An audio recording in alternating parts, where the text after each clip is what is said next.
أعوذ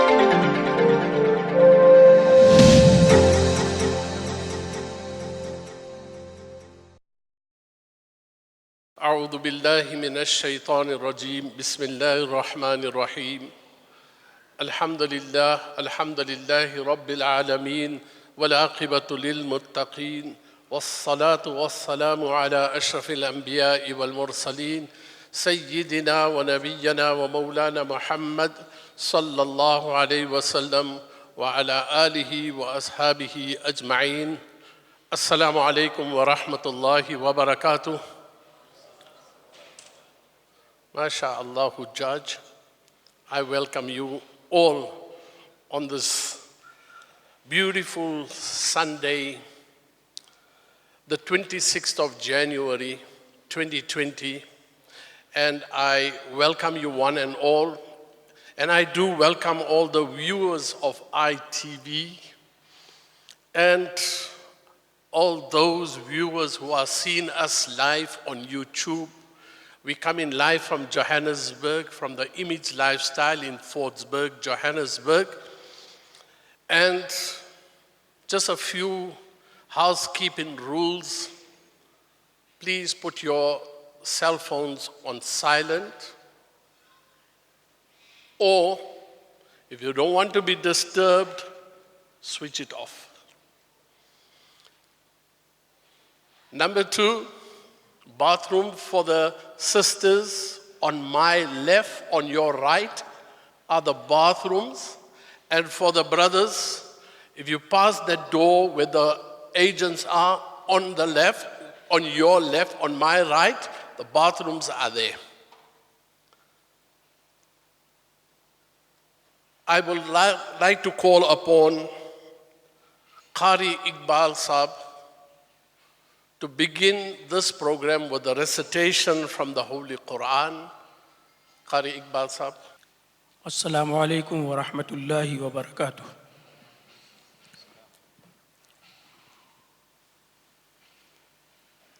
أعوذ بالله من الشيطان الرجيم.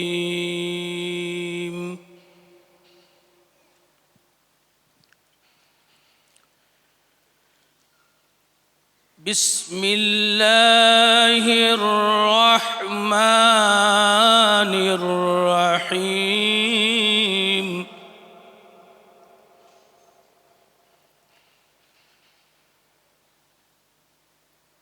هو الله الذي لا إله إلا هو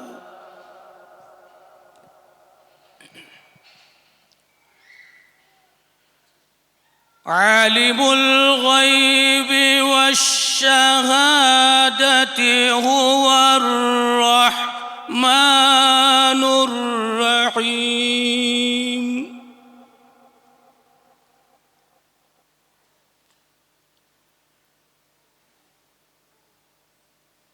هو الله الذي لا إله إلا هو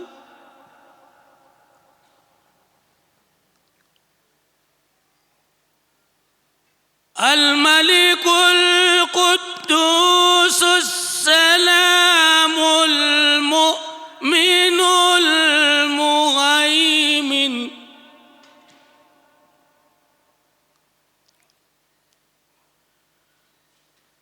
المهيمن العزيز الجبار المتكبر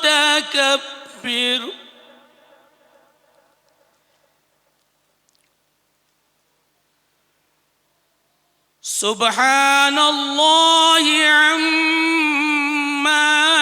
يشركون.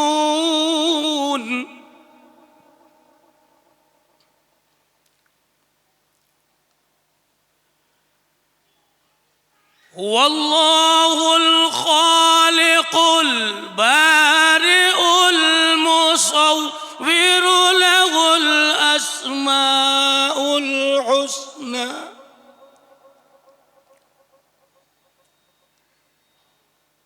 يسبح له ما في السماوات والأرض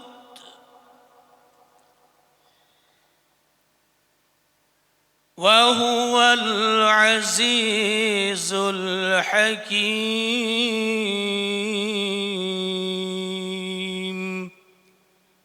صدق الله العظيم.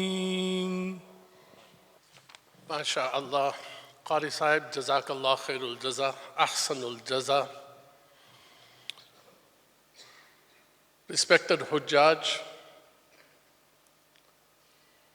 what a beautiful welcome from the Holy Quran. There is no better and a more beautiful way of welcoming the Hujjaj with the recitation from the Holy Quran. Just to remind all our Hujjaj here that this program is live on ITV. It's on YouTube also. So there may be someone who may not want to be in the light of the cameras also. So please shy away from the cameras. And to all our sisters also, be mindful that you may find that somebody may take a photo, and we don't want to have any problems a little later. I want to say also, Hujjaj will get the time, you will have time to spend with the travel agents after the program. So this program is not going to be a lengthy program. It's going to be a program where you need to have information, awareness about Hajj, and very vital and information that is very important for all the Hujjaj. But guys, let me say to you, you look so sad, you look so serious. Let's start. Let us read the Labbaik before I call upon the person who's going to do the official welcome. I want you people to read louder than me. And what we're going to say, we're going to start. I'm sure all of you know your Labbaik already. Let's start. Labbaik Allahumma Labbaik. Labbaik la sharika laka Labbaik. Innal hamda wal ni'mata laka wal mulk. La sharika lak. Again, Labbaik Allahumma Labbaik. Labbaik la sharika laka Labbaik. Innal hamda wal ni'mata laka wal mulk. La sharika lak. A little louder, we want the ITV viewers to listen to us. Labbaik Allahumma Labbaik. Labbaik la sharika laka Labbaik. Innal hamda wal ni'mata laka wal mulk. La sharika lak. Jazakallah. I call upon the chairperson of the Gauteng region, Brother Abdurrahman Daji, to do an official welcome. Assalamu alaikum wa rahmatullahi wa barakatuh. My name is Abdurrahman Daji, and as chairperson of the Gauteng Provincial Executive Committee of SAHUC, it gives me great pleasure in welcoming you all to this Hajj Awareness Day for Hajj season 1441, the year 2020. Please join me in welcoming our national members who are present, NGC members from Gauteng, the board members, and also our individual volunteers. It is an accepted fact that Allah is the best of planners. And as such, it is only Allah who chooses, places, and guides the serving members of SAHUC based on their sincere intentions. May Allah subhanahu wa ta'ala make our task an easy one, and may He accept from one and all of us. The Hajj Awareness Day has been conducted for many years and is in conjunction with the requirements for the Ministry of Hajj in order that we disseminate and prepare our Hujjaj for the journey of a lifetime. The speakers will walk you through the processes that SAHUC has implemented for registration and accreditation, as well as touch on key points from the time of your departure through to your destination to the Kingdom of Saudi Arabia, and how this impacts on your budget. Without further ado, Please sit back, relax, interact and enjoy our program here today. Reminder to make notes, and if there is something you wish to question, please do so in the Q&A session. Jazakallah khairul jaza. Jazakallah, Brother Abdurrahman. Yes, one point that Abdurrahman has said, that if you have any questions, make a note of them.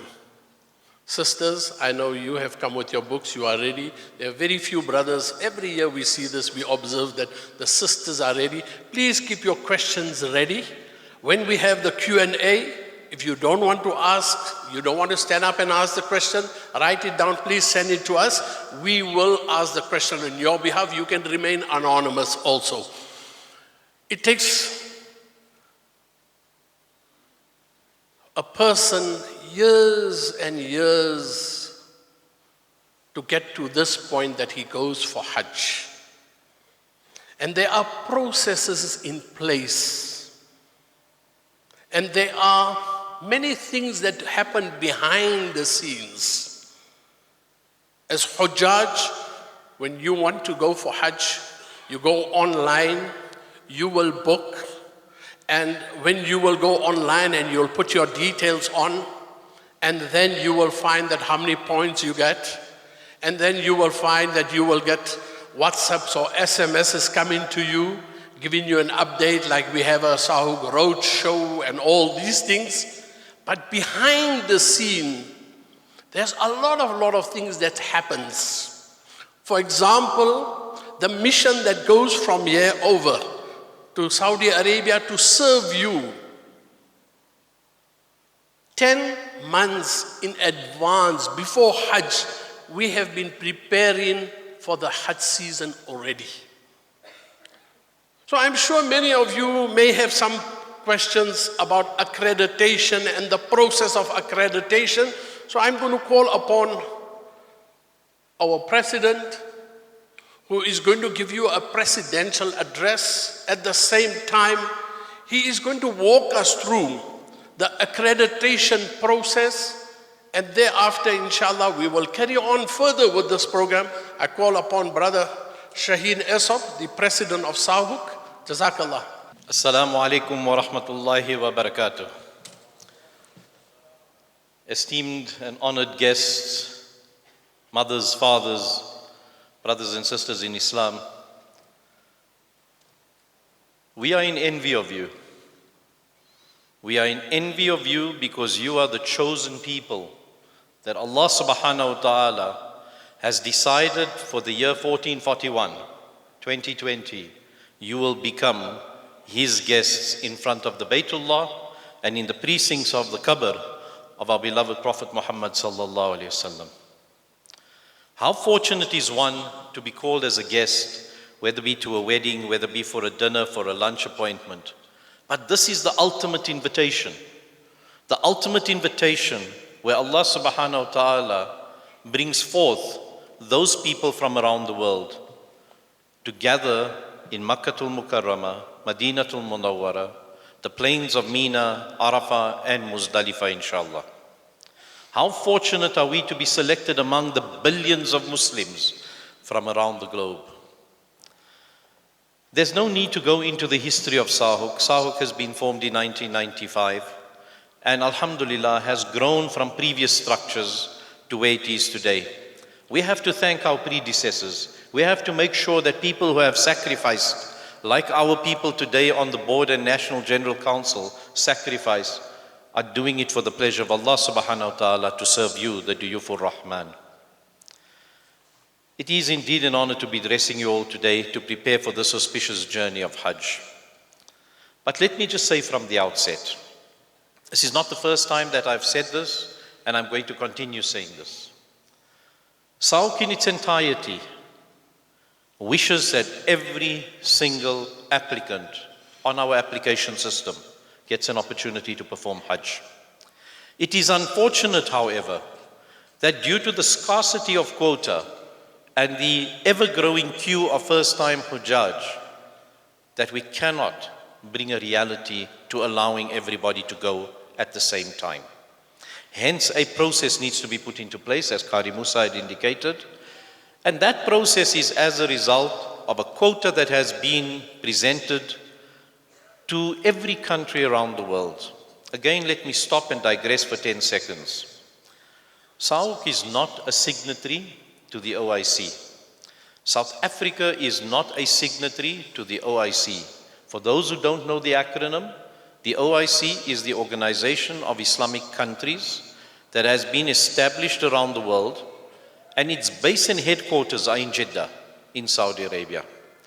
In 1986, the government of Saudi Arabia, through its processes, had requested the OIC to determine a ratio for Hujjaj to come to the kingdom. Why would they have done that? They did that on the basis of space. Alhamdulillah, in the more recent years, space has been increased in the Haram of Makkah. Medina is currently undergoing some renovations. However, the space in Mina has not changed from the time of Nabi Ibrahim alayhi salam to the present day. 1.86 square kilometers remains the same dimensions and the same square meter area that we have to fulfill and we have to follow.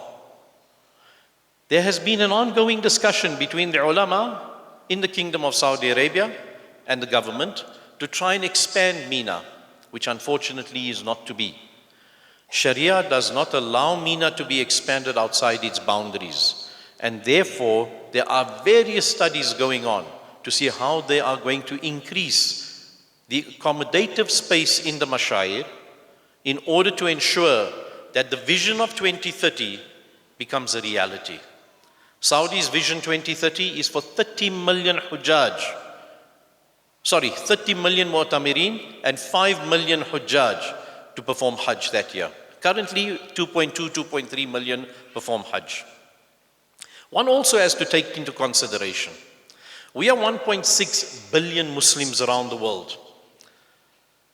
If 50% of those are economically affordable to perform Hajj, that's 800 million Muslims. If 50% of those are of the age of bulugh, above the age of puberty, that leaves you with 400 million. Let's hypothetically say 10% of that 400 million wants to perform Hajj in 1 year. It will never happen. Because you cannot accommodate 40 million people in Makkatul Mukarramah and Madinatul Munawwara and the Mashair for the days of Hajj. Therefore, people need to strip out of their minds that SAHUC is not responsible for a quota. A quota is imposed on SAHUC as it is imposed on every country around the world. Again, a digression. Malaysia has a quota of 23,600 people. It has a queue of 1.5 million people, which means it's going to take an applicant 70 years before he or she can perform Hajj.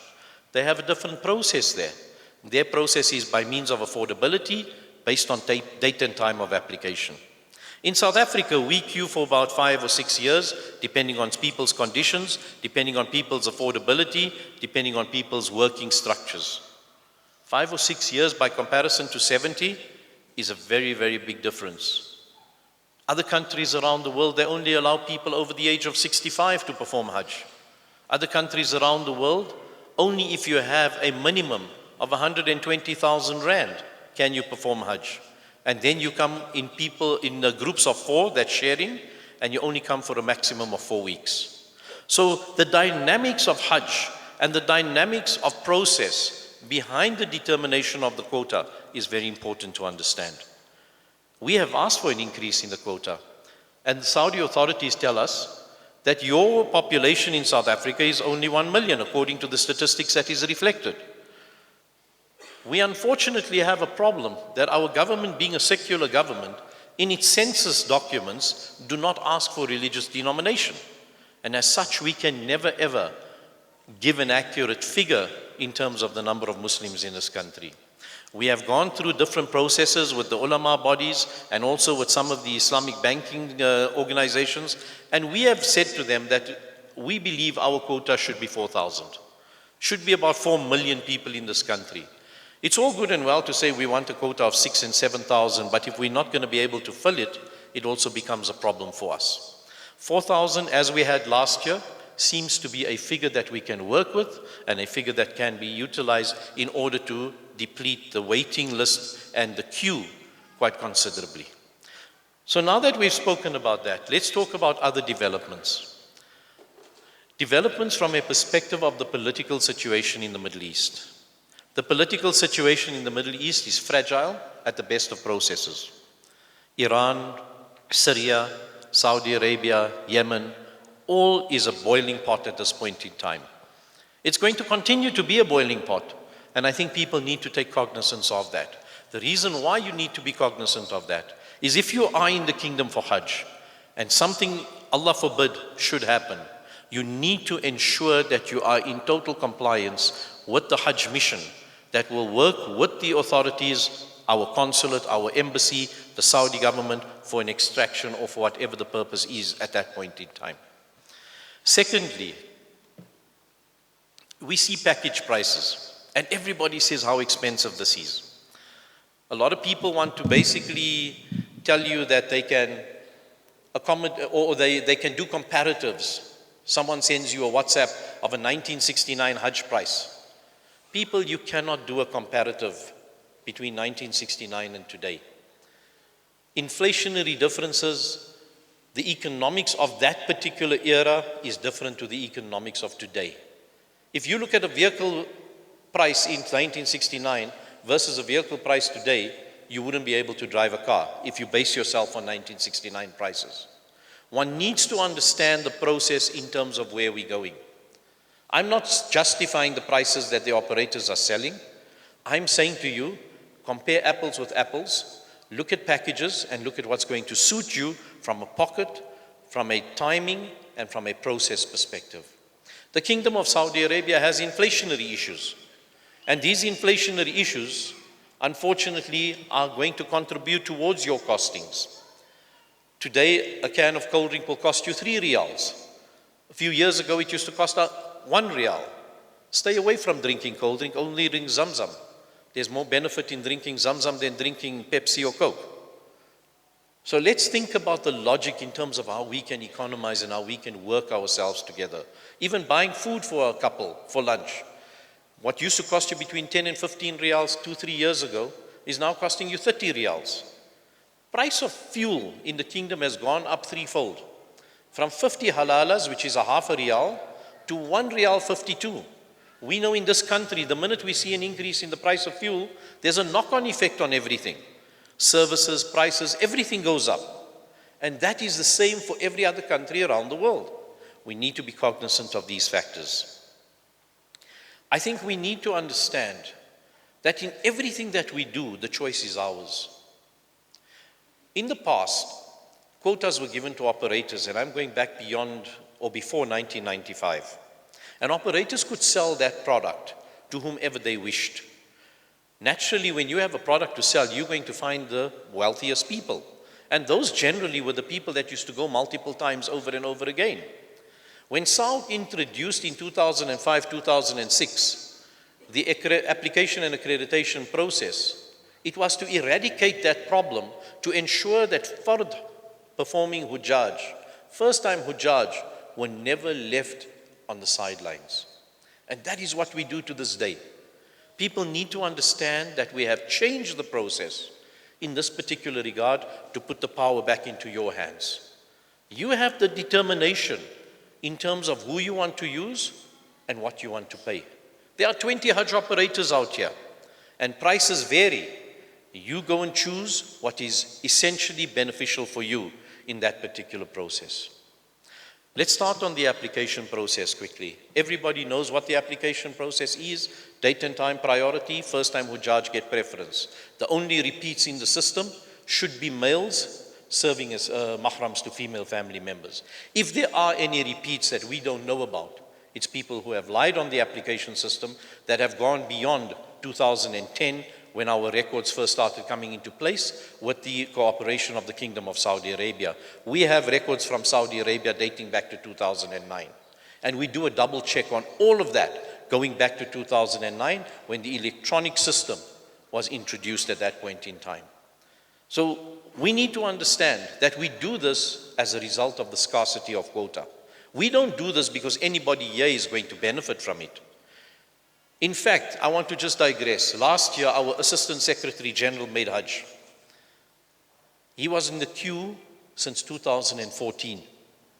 He was the Assistant Secretary General of this organization, and he could have been given a visa at any time if people accuse us of being, favored towards our colleagues and towards our families. He had to wait in the queue like everybody else in order to perform Hajj. People need to understand, nobody is in a position to manipulate this queue. Nobody has access to the system to be able to change a position in the queue. We have an audit trail in the process. We have an external verification system in order to make sure that everything is equitable, transparent, and fair. If you've made an application, you've made the payment within 5 days of your application, and you are in the queue, there's absolutely nothing for you to worry about. If you've made an application and you didn't pay within 5 days of that application date, you make a payment 2 years ago and say, I want my date from 2014, it's not going to happen because the rules are quite clear. You will be queued according to the date payment is received if you are outside of that process. It is unfair on people that have completed the process in totality for you to be taken forward. Those people that are in the queue ahead of you are those people that have completed their application process correctly. The 3,430 people that were accredited on the 9th of January are those people whose applications were complete and structured, ready for accreditation, alhamdulillah. One thing that we find is a big misunderstanding is this dynamic application queue that we have left on the system since November last year. The dynamic queue basically tells you your position in the queue for the year 1441. Any new applicants from 2017, 2018, and 2019 will not appear on that queue. And the reason they won't appear on that queue is because they have been placed into the silo for the year 1442. 36,000 people already exist in 1441. If you add people that have applied 2017, 18, and 19, it's going to make it almost 50,000 people. Becomes a little bit of a worry when you start seeing big numbers like that. Hence, we divide it and we apportion it. So people who have basically rolled over or transferred their application this year will go into the queue for 1442 again, inshallah. And after Hajj this year, we will definitely put into process the dynamic list for 1442, which is next year, inshallah. Accreditation then takes place, which has been done in January 2020, on the 9th of January. And what is your responsibility as a Haji?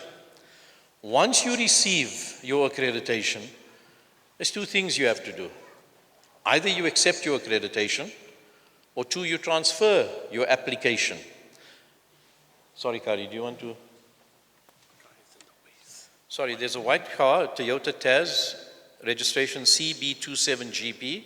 The car is blocking. Please, can we have the car removed? Jazakallah. Apologies for the interruption. There's two things that you as a Haji needs to do. You either accept accreditation or you transfer your application. When you transfer your application, you go into the queue in the same way that you were in the previous year, which means that you will basically go through the process of accreditation in 1442 again. A lot of people have said, why have we given so little time to accept accreditation? Folks, you've been in the queue for 4 or 5 years. You know whether you're going for Hajj or not. You know whether you're ready or not. If you're not ready, then you transfer. If you are in the queue, you know that 2020 is your year. So you need to accept it. It's as simple as that. And by accepting it early, let's think about what you're doing. You're making the concerted effort to conclude your contracting with your operator so that you can choose. Now, if a person hangs on to accreditation and decides that he or she wants to cancel at a later stage, you are prejudicing other applicants who are going to be accredited in the later time. I always bring this forward and I ask people to understand this. Can you imagine if you were accredited in the 11th hour and you only have 1 or 2 operators to choose from? 20 operators were accredited. All 20 numbers are fulfilled and closed with the Ministry of Hajj in the Kingdom of Saudi Arabia. How then does it prejudice you because somebody held on to their accreditation until the 11th hour? If you are not ready, defer your application. It brings me to this to the last pillar of our deen, where Allah subhanahu wa ta'ala teaches us, Al-Hajjul Bayt man istata'a ilayhi sabila. Those of you who are by the means must go and perform Hajj at least once in your lifetime. Now what is istita'a? Istita'a is not only about money. Istita'a is about having someone to look after your family back home. Istita'a is making sure that your leave has been granted at work. Istita'a is to ensure that you don't have any worries in the back of your head that you are going to be deterred from in order for you to go and perform Hajj. When you can tick all the boxes of istita'a, then you must accept accreditation. Do not defer it, do not delay it, on the basis that you can go and perform Hajj like Allah subhanahu wa ta'ala has commanded us. But if you do not tick all the boxes, don't hang on to that accreditation. Defer the accreditation. You know, we say that you're going to have 3 opportunities to defer, and then we'll remove you from the queue. Removing you from the queue at that point in time is not to cancel or penalize you. It is to make sure that we do not put you back into the queue and you defer again and again and again. We park you in a different silo. And when you're ready to go in 4 or 5 years' time, you come and tell SAHUC, I'm now ready to go for Hajj, and we then instate your application, and inshallah you will be accredited for Hajj that year. Today being the 26th is your cutoff date for those people who have not yet accepted accreditation. And I want to just tell you, right now, before I started my talk, 647 people have not yet accepted their accreditation. Those people have until 6 p.m. tonight, and we will then cancel those accreditations, put it back into the pot, so that we can put the next list out, inshallah, soon thereafter. Once your accreditation is cancelled by SAHUC tonight at 6 p.m., you lose 30 points. And the reason why you lose 30 points is because you have been given an opportunity. You have basically not acted on that opportunity. You have prevented other people from taking up that opportunity, which means it is now your chance to be deferred to the back of the queue.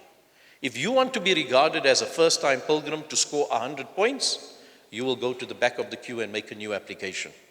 Therefore, it is imperative for people to read the rules, read the application rules, read the accreditation rules, and follow the process. Because one thing that Islam teaches us, Maulana is here, Qari Sahib is here, there's other ulama in the hall. You as a Muslim must want for yourself exactly the same as you want for your brother or your sister. That is true Islam. Because if you know that you can't go for Hajj, then defer it as quickly as possible so that you give the space for your brother or sister to come onto the application or accreditation queue in order for them to go and perform Hajj if they are ready, inshallah. This is imperative for one to understand. Let's come on to contracting and the process of contracting, because now that you've accredited yourself, you've accepted accreditation, you've paid your 1,500 rands accreditation fee, there's another contentious issue. Everybody sitting in front here, the board made up of 13 people, the National General Council made up of 28 member organizations, 2 representatives each, do not take a salary from SAHUC. Alhamdulillah, we do it for the pleasure of Allah, to be in service of you, the Duyuf Rahman. We have 4 paid staff around the country, 2 in Cape Town, 1 in Durban, 1 in Johannesburg. We have utilities, we have expenses for rent, we have other expenses that we need to incur in order to provide a service countrywide to the Hujjaj of South Africa. None of us take a salary. The 1,500 rands that you pay goes back into the service of the Hujjaj in the Kingdom of Saudi Arabia. We put together a Hajj mission group of 40 people, which includes doctors and nurses, it includes medicines, and it includes setting up clinics in Medina, in Makkah, Azizia, and a clinical facility in the 5 days of Hajj. People can go multiple times to the clinic as they require it. There is no charge for the clinic. Meds are given as you come in, whatever meds are required. Last year we had 4,000 people accredited for Hajj. Our clinic saw a total of 13,500 people in the period throughout Hajj, which means multiple uses are being done in that particular regard. When you arrive in the kingdom, in fact, when you depart from South Africa, whether it's Cape Town, Durban or Johannesburg, there'll be people at the airport to assist you, to guide you, to make sure that there is no issues relating to it. Our volunteers, our SAHUC staff from the Gauteng local region. In the Kingdom of Saudi Arabia, your arrival is in Medina or in Jeddah. There's a team of people that will be there to see you. How beautiful, someone told me this in Cape Town yesterday. How beautiful is it when you walk out of the bus and you open up into the arrivals hall at Hajj Terminal and you see a smiling South African face with a blue jacket like this. Alhamdulillah, he can speak English or he can speak Afrikaans. Wonderful. Now you know that you're in good hands. You know that you are going to be assisted to try and improve the process to get you cleared through immigration, to go to the bus, to take you to your destination. So we need to understand, once you've done that, you're now going to contract with your Hajj operator. As you contract with your Hajj operator or make the selection of an operator for the package you're going to use, scrutinize the information in that packages very carefully. Make sure it is what you want. Maybe look at 3 packages from 3 different operators. Every operator by the end of February must have a minimum of 50 people on their books. If they don't have 50 people on their books, the rules from the Kingdom of Saudi Arabia, they will not operate for this year. So if that particular operator that you've selected does not operate, you have a second or a third operator that will basically be your backup in that particular point.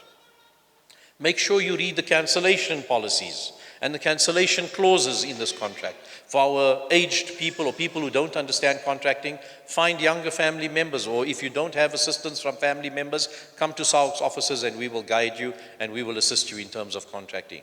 I plead with every single one of you ladies and gentlemen in this room, do not sign a blank contract. Ensure that which is promised to you is written down in that contract, concluded as per your agreement, in order for you to then have peace of mind when you go to the Kingdom of Saudi Arabia. Those contracts are uploaded onto the Hajj registry system so that we and our team in the Kingdom have a copy of it and be able to access it in the event of a dispute between you and your Hajj operator. That way, we know that if there is information in there, you were promised a 4-star hotel in Makkah and Medina, and you were delivered a 2- or 3-star hotel, there's a problem and we will deal with it at the source, at the point of area where you are in. It is imperative for you to understand this. Now we come to financial matters. Our rand-dollar exchange rate fluctuates very violently. People need to understand that. We are all subjected to it. The Hajj mission itself is subjected to the rand-dollar exchange rate as well. If you can afford to pay for your package up front, you contract, you sign, you pay the full package price with your accredited operator. If that operator is not going to make the minimum number of 50, your money will be refunded back to you. But if that operator is going to operate, you now leave the risk of exchange control or exchange rate fluctuation in that operator's hands. None of you here are exchange rate traders, so it's very difficult for you to say, no, I can manage this. It will cost you money if you pay a percentage now and a percentage later, and the rand-dollar exchange rate fluctuates accordingly. Our rand is continuously volatile. 2 weeks ago, 13.95, today 14.47. Shows you already the difference in value from a perspective of where you are. Please understand that. On money matters, anyone that is going for Hajj, don't carry large sums of money with you, because every bit of foreign currency you take out of the country, you must ensure that you have a valid bank receipt for it. Load your bank card, FNB, ABSA, Standard Bank, they all work in the Kingdom of Saudi Arabia, not credit cards, your ATM or your cash withdrawal cards. You can withdraw riyals on that side. There's a fee to be paid, but it is cheaper for you to do that than to go to a bank and say, here's 20,000 rand, I want riyals. Because they take it into dollars, and from dollars they take it into riyals, and you get charged double for that.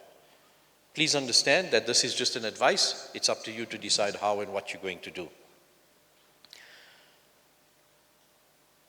Imperative that the contracts have the following information in it. accommodation Medina, accommodation Makkah, accommodation Azizia if you are moving to Azizia. Also your meal program, whether it's full board, half board, breakfast only, it's imperative to see all of that.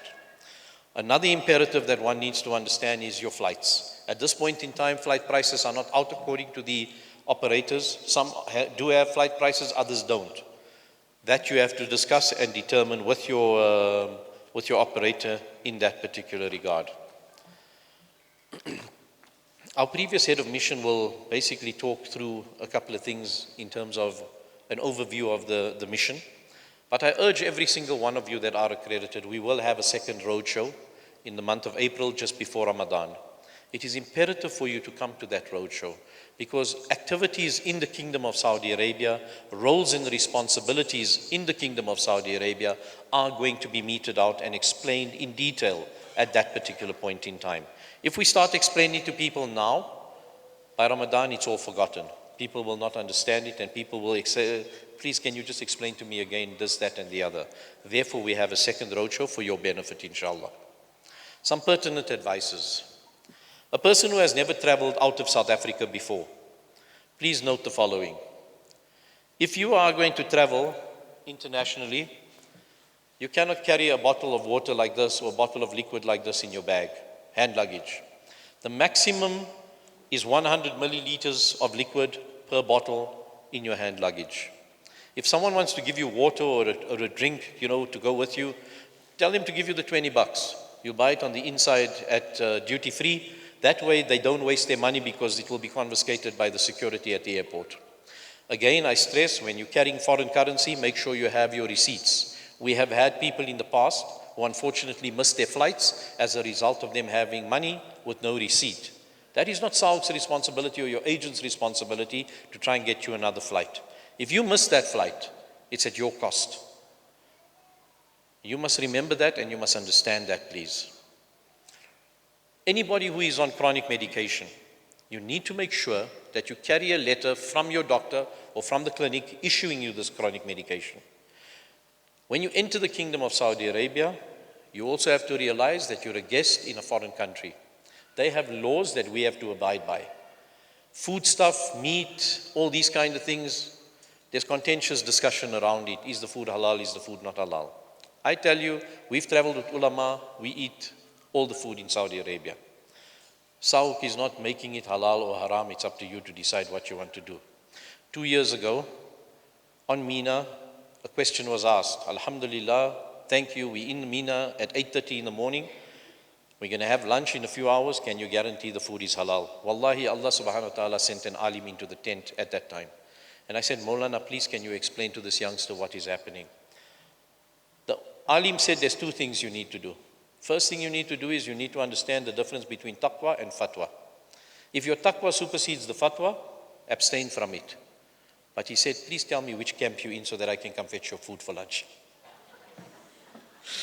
People, whilst we make light-hearted humor about it, you are not the guest of the King of Saudi Arabia. You are not the guest of Mohammed bin Salman. You are not the guest of SAHUC. You are not the guest of your Hajj operator. You are the guest of Allah subhanahu wa ta'ala. If I were your guest in your home, I cannot question you whether the food is halal or haram. You are Allah subhanahu wa ta'ala's guest. I don't think Allah is going to bring you to the Baytullah, to Mashair, to Medina, and feed you haram. Please let us understand that. Na'udhu billah. Drug trafficking in the kingdom carries the death penalty. Don't. I warn you now, don't carry narcotics. SAHUC is not there to rescue you from narcotics movement. You get caught with narcotics, your head is going to fly. It's as simple as that. Please people, it is imperative that we make you understand that. Again, I stress, you are a guest in a foreign country. If I were a guest in your home for dinner or for lunch, I can only come into the area that you have invited me into. I don't have free reign of your home. I come either to the dining room or to the lounge. Please understand, we are not going there for political process. Whatever the politics is, whatever your independent views are, let it remain that. You go there for one purpose and one purpose only, to perform the fard ibadah that Allah subhanahu wa ta'ala has called you for. Inshallah, Allah ta'ala will grant us all the ability and success in the process upon which we are going to embark on when our niyyah is clean. I pray, and I know that on behalf of my board and the National General Council, that every single one of you who is either in the queue or are accredited must perform Hajj, inshallah. It is our intention that we want to make it a reality. But those of you who are the selected accredited people, Allah subhanahu wa ta'ala grant you Hajj Maqbool wa Mabrur. Allah subhanahu wa ta'ala take you safely to the Kingdom of Saudi Arabia. Allow you to perform your ibadat and your amal in a manner that is suited to Him. And Allah subhanahu wa ta'ala return you to your families and your friends back in South Africa, inshallah. One request. Our ummah is bleeding. At every single corner around the world, we have problems and onslaughts against Islam. I plead with every one of you, for a split second, when you're in front of the Baytullah, when you're in Madinatul Munawwara, when you're on Mina, when you're on Arafah, lift your hands for the plight of the ummah and ask Allah to alleviate the problems in the ummah, inshallah. Jazakumullah khairan for your attentive listening. Wassalamu alaikum wa rahmatullahi wa barakatuh. Jazakallah, Brother Shaheen, for that informed accreditation process, contracting. Just a few points from what Shaheen has said. I'm in the queue, I'm a repeat Haji. Shaheen, make a plan, man. I want to go for Hajj. Shaheen turns around and Mohsin, you'll find Brother Mohsin sitting there with a laptop. He says, I'm not an architect to help you. I don't make plans. Wallahi, many a time we find this, that somebody will come, please make a plan, I want to go. To us as SAHUC, every Muslim is important to us. Everyone is important to us, and everyone needs to abide and follow by the rules. Even if you are a member of SAHUC, you've got to apply the rule for yourself also. Number two, Shaheen spoke a little bit about the airport. Let me say some experiences that we have at our airports. We have mission members that go across into Saudi Arabia, then we have volunteers who assist at our local airports in Cape Town, in Durban, in Johannesburg. And our members here, the volunteers and the head of these committees, they go and they liaise with EXA. They go to the airlines and make some arrangements with the airlines so that we can get our Hujjaj onto their flights to their aircraft as soon as possible when they leave in. So when you come to the check-in counter, you will find a man from SAHUC and he'll say, bye, assalamu alaikum. Now you're a Haji Sahab, you are ready to go for Hajj. You see your bags are there, but you forgot to take the bag of sabr with you. The first thing that the SAHUC member is going to ask you, bye, can you please give us your passport? We just want to check. Who are you? You're not an authority. You're not the government. Why you want my passport?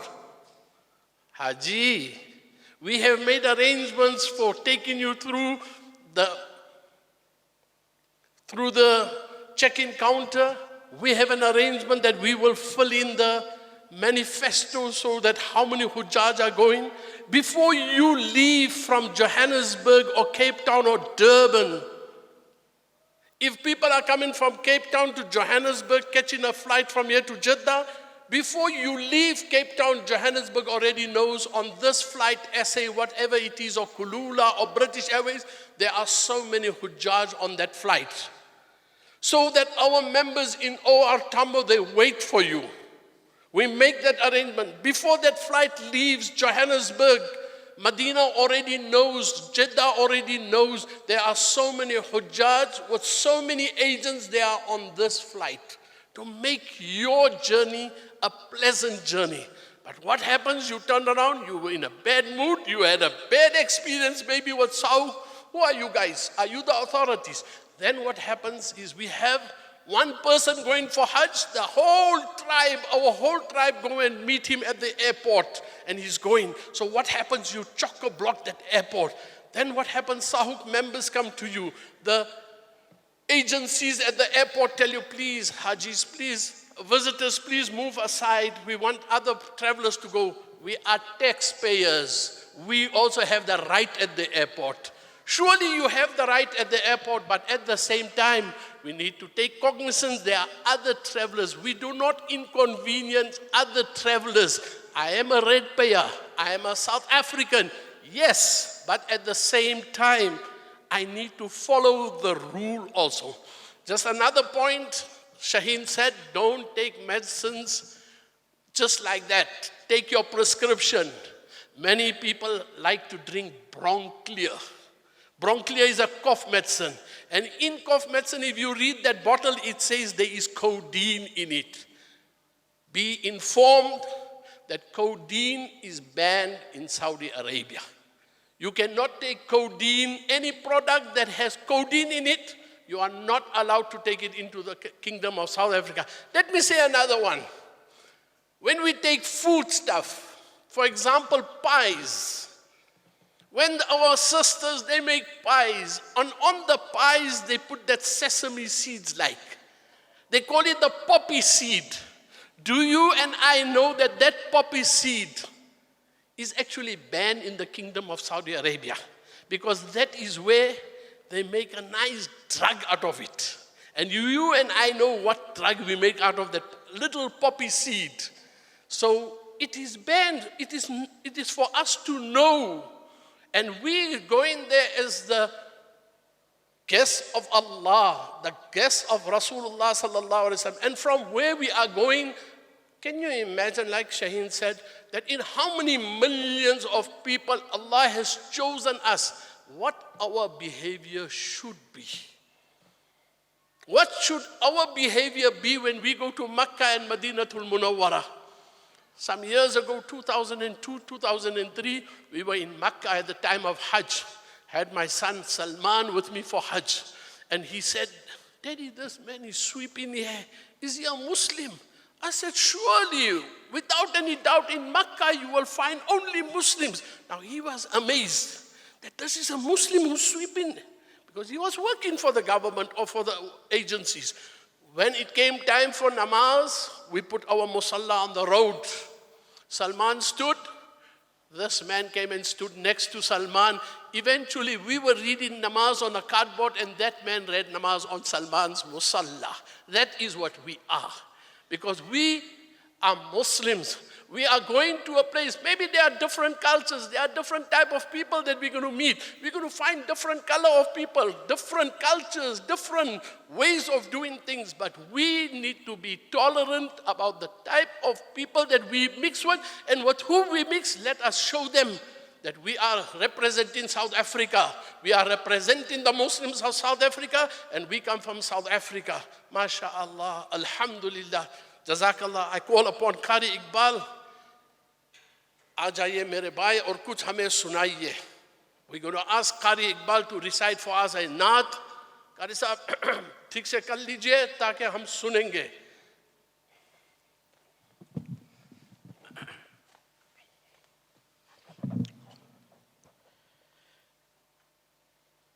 Assalamu alaikum wa rahmatullahi wa barakatuh.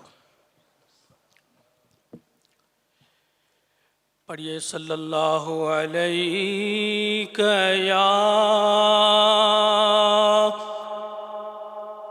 या रसूल अल्लाह वसल्लम अलैका या हबीब अल्लाह सल्लल्लाहु अलैका या रसूल अल्लाह वसल्लम अलैका या हबीब अल्लाह.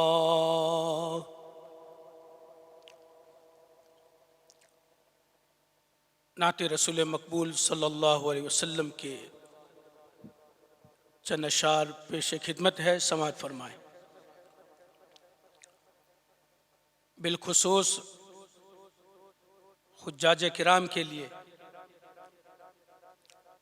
جو مکۃ المکرمہ اور مدینہ المنورہ کی زیارت کو جائیں گے، ان کی خواہشیں کیا ہے، یہ ان اشعار میں شاعر نے پرویا ہے۔ سوئے طیبہ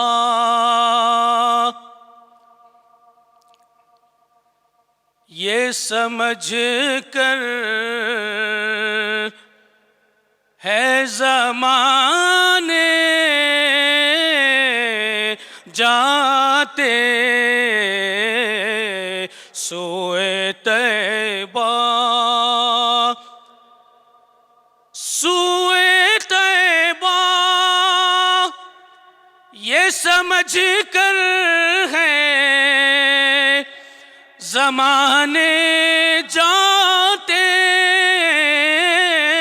سوئے طیبہ یہ سمجھ کر ہے زمانے جاتے، کہ یہ وہ گھر ہے آقا، یہ وہ گھر ہے کہ جہاں دل نہیں توڑے جاتے، یہ وہ گھر ہے کہ جہاں دل نہیں توڑے جاتے، سوئے طیبہ۔ اور اللہ تبارک و تعالیٰ نے جن کے نصیبے میں امسال کا حج لکھ دیا ہے ان کے لیے،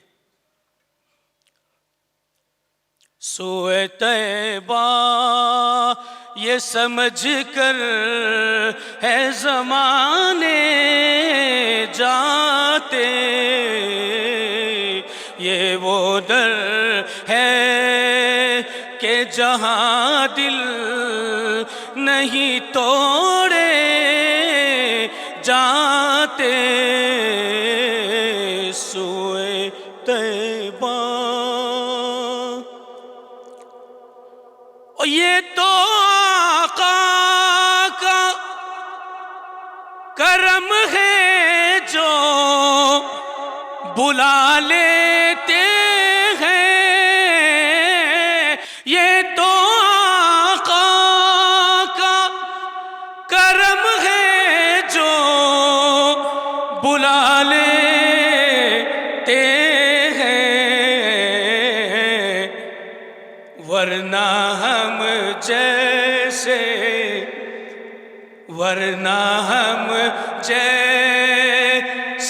کہاں در پہ بلائے جاتے، ورنہ ہم جیسے کہاں در پہ بلائے جاتے، یہ وہ در ہے۔ اور کس کی خواہش نہیں ہوتی ہے اچھا کہ وہ مدینۃ المنورہ مکۃ المکرمہ کو جا کر مدینۃ المنورہ جائے اور جنت البقیع میں مدفن ہونے کی خواہش نہ رکھے؟ اپنا مدفن بھی جو بن جاتا مقدر سے بقی، اپنا مدفن بھی جو بن جاتا مقدر سے بقی، یا رسول اللہ حشر میں آپ کے، حشر میں آپ کے قدموں سے اٹھائے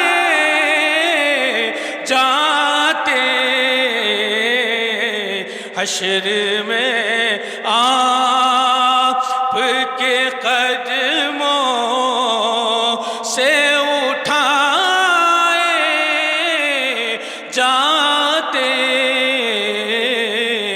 یہ وہ در ہے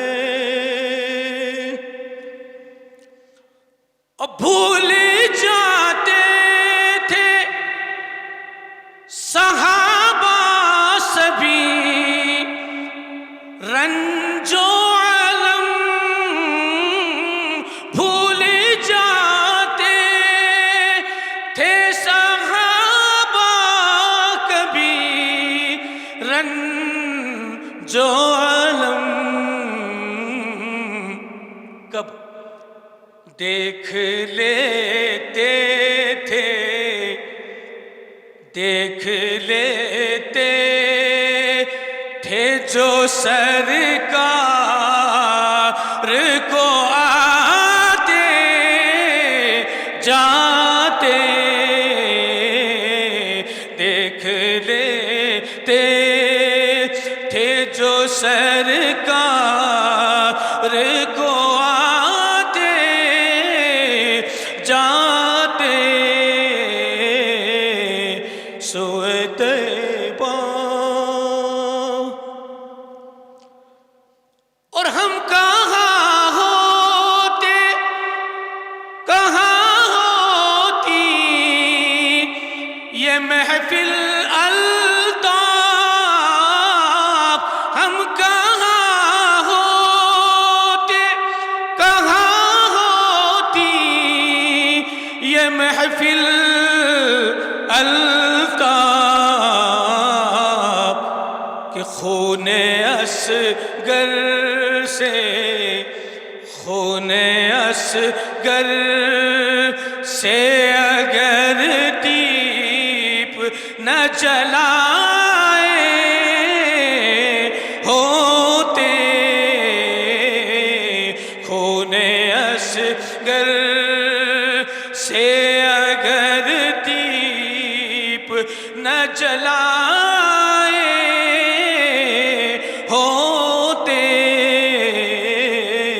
سوئے طیبہ یہ سمجھ کر ہے زمانے جاتے یہ وہ در ہے کہ جہاں دل نہیں توڑے جاتے سوئے طیبہ. ماشاء اللہ قاری صاحب بہت جزاک اللہ خیر الجزا. اپنے ہمیں ایسی جگہ پر آپ ہمیں لے گئے جہاں ہم ہر آدمی کی تمنا ہے. We all wish to go to Madinatul Munawwara, and who doesn't want to be in Jannatul Baqi? Let me say to all of us, only fortunate are those that get to Madinatul Munawwara. It is when Rasulullah sallallahu alaihi wasallam invites us, then we will go. And you will be there.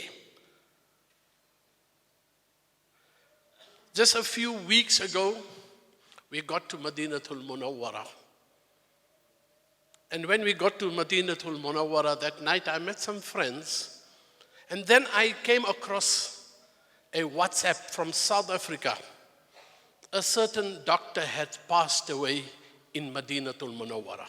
So I inquired, sent a few of the friends that were there, I sent them this WhatsApp, and only to find out that the Dr. Saab was leaving Medina. He met the people in the hotel, he left. He got to Madinatul Munawwara airport, he checked in his luggage, he had his boarding pass. And he went, already he was about to board the plane with his wife and his sons. He just fell ill. They took him off the plane. One of the sons decided, let me stay with my father. And the flight took off with the wife and the son to Jeddah, and from Jeddah, a connecting flight back to Johannesburg, only to know when they got to Jeddah, Dr. Saab had passed away. How fortunate are those? Because as we know, on the day of Qiyamah, when men will be resurrected again, when the trumpet will be blown again, Rasulullah sallallahu alayhi wa taslim with his two companions, they will be the first ones to get up and wake up. And the first day after will be those of Jannatul Baqi. We say to Allah, Ya Allah, we also wish that we should be in Jannatul Baqi. We wish that we in Jannatul Mu'alla. Or wherever it is, Ya Allah, that you have written it down for us. Let us die with Kamil Iman, with La ilaha illallah, Muhammadur Rasulullah sallallahu alayhi wa sallam. Respected Hujjaj, Qari Sahib has read a naat. He's brought back a lot of memories. He's brought back many, many lessons that we can learn as we are preparing for Hajj. We are the guests of Allah. We are the guests of Rasulullah sallallahu alayhi wa taslim. How should we prepare? How honored are we that Allah subhanahu wa ta'ala has given us this opportunity the moment you have already made an intention. In the darbar of Allah, the moment you make an intention, you're already in the list of the Hujjaj. How fortunate are we that Allah subhanahu wa ta'ala this year will take many of us for Hajj. Shaheen, please make a plan. I also want to go. Shaheen, please make a plan. Mohsin, please make a plan. They're not architects. Jazakallah. I'm going to call upon our Secretary General Hafiz Moaaz Casoo, who's going to inform us of the new rules and regulations.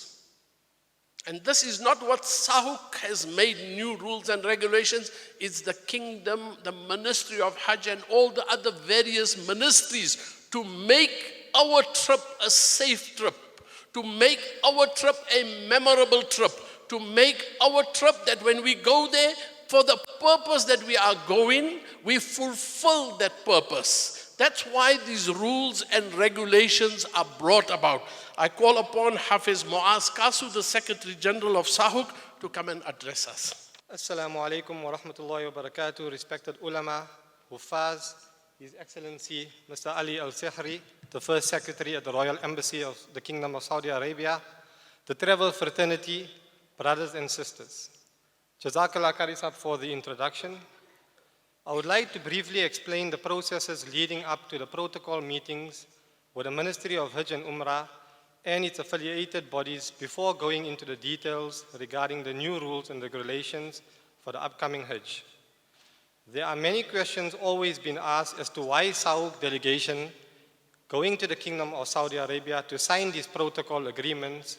Why does SAHUC take so many members? Let me assure you, this is not a photo op, but a requirement by the Ministry of Hajj and Umrah. Each year after the Hajj season, SAHUC receives a formal written invitation from the Ministry of Hajj with dates of the meetings and the amount of members that are invited to attend these meetings. The purpose of these meetings will be discussed shortly, and we are required to have 5 members from the South African Hajj and Umrah Council that attend these meetings.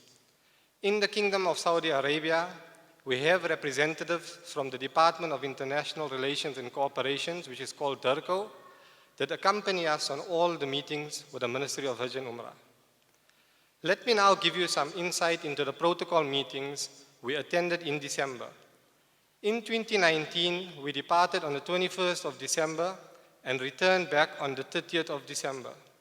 We had meeting with the following 10 or 12 ministry departments in preparations for the upcoming Hajj season. I'm not going to talk about the other meetings which we had with the hoteliers and the catering companies. These are just focusing on the meetings with the Ministry of Hajj.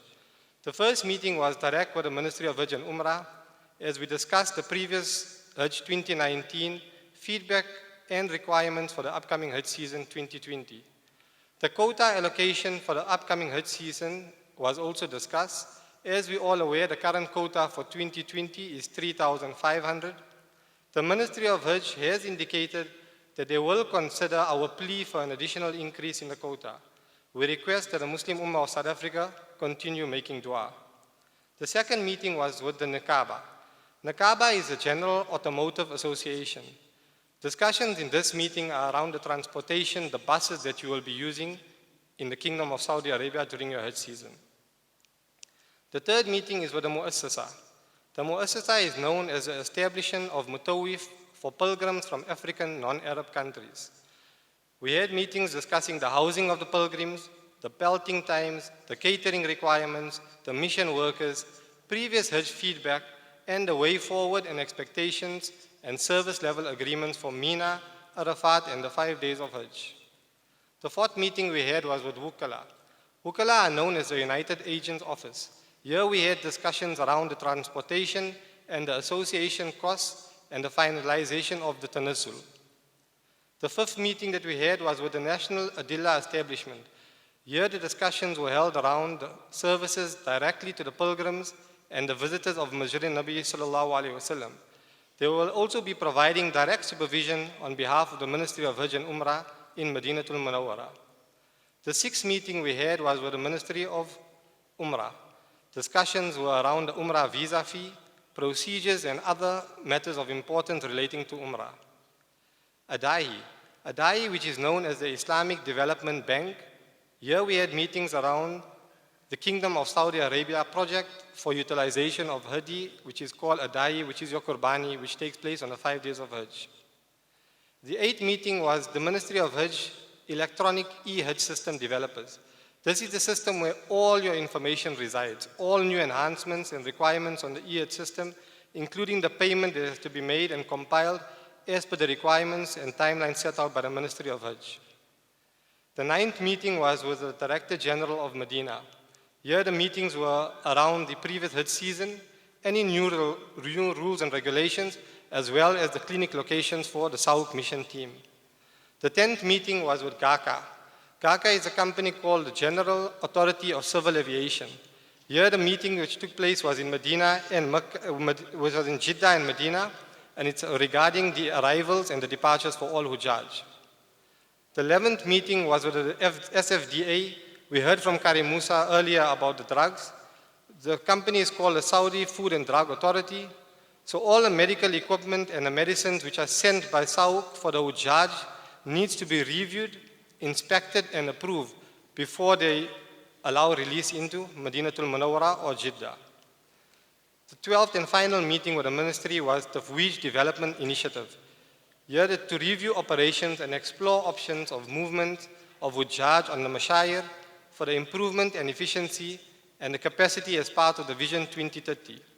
The Kingdom of Saudi Arabia, as part of the Vision 2030, wants to expand the pilgrims for Hajj from currently around 2.5 million to 5 million, inshallah, by the year 2030. I trust that everybody's got a clear understanding of what the protocols meeting were all about.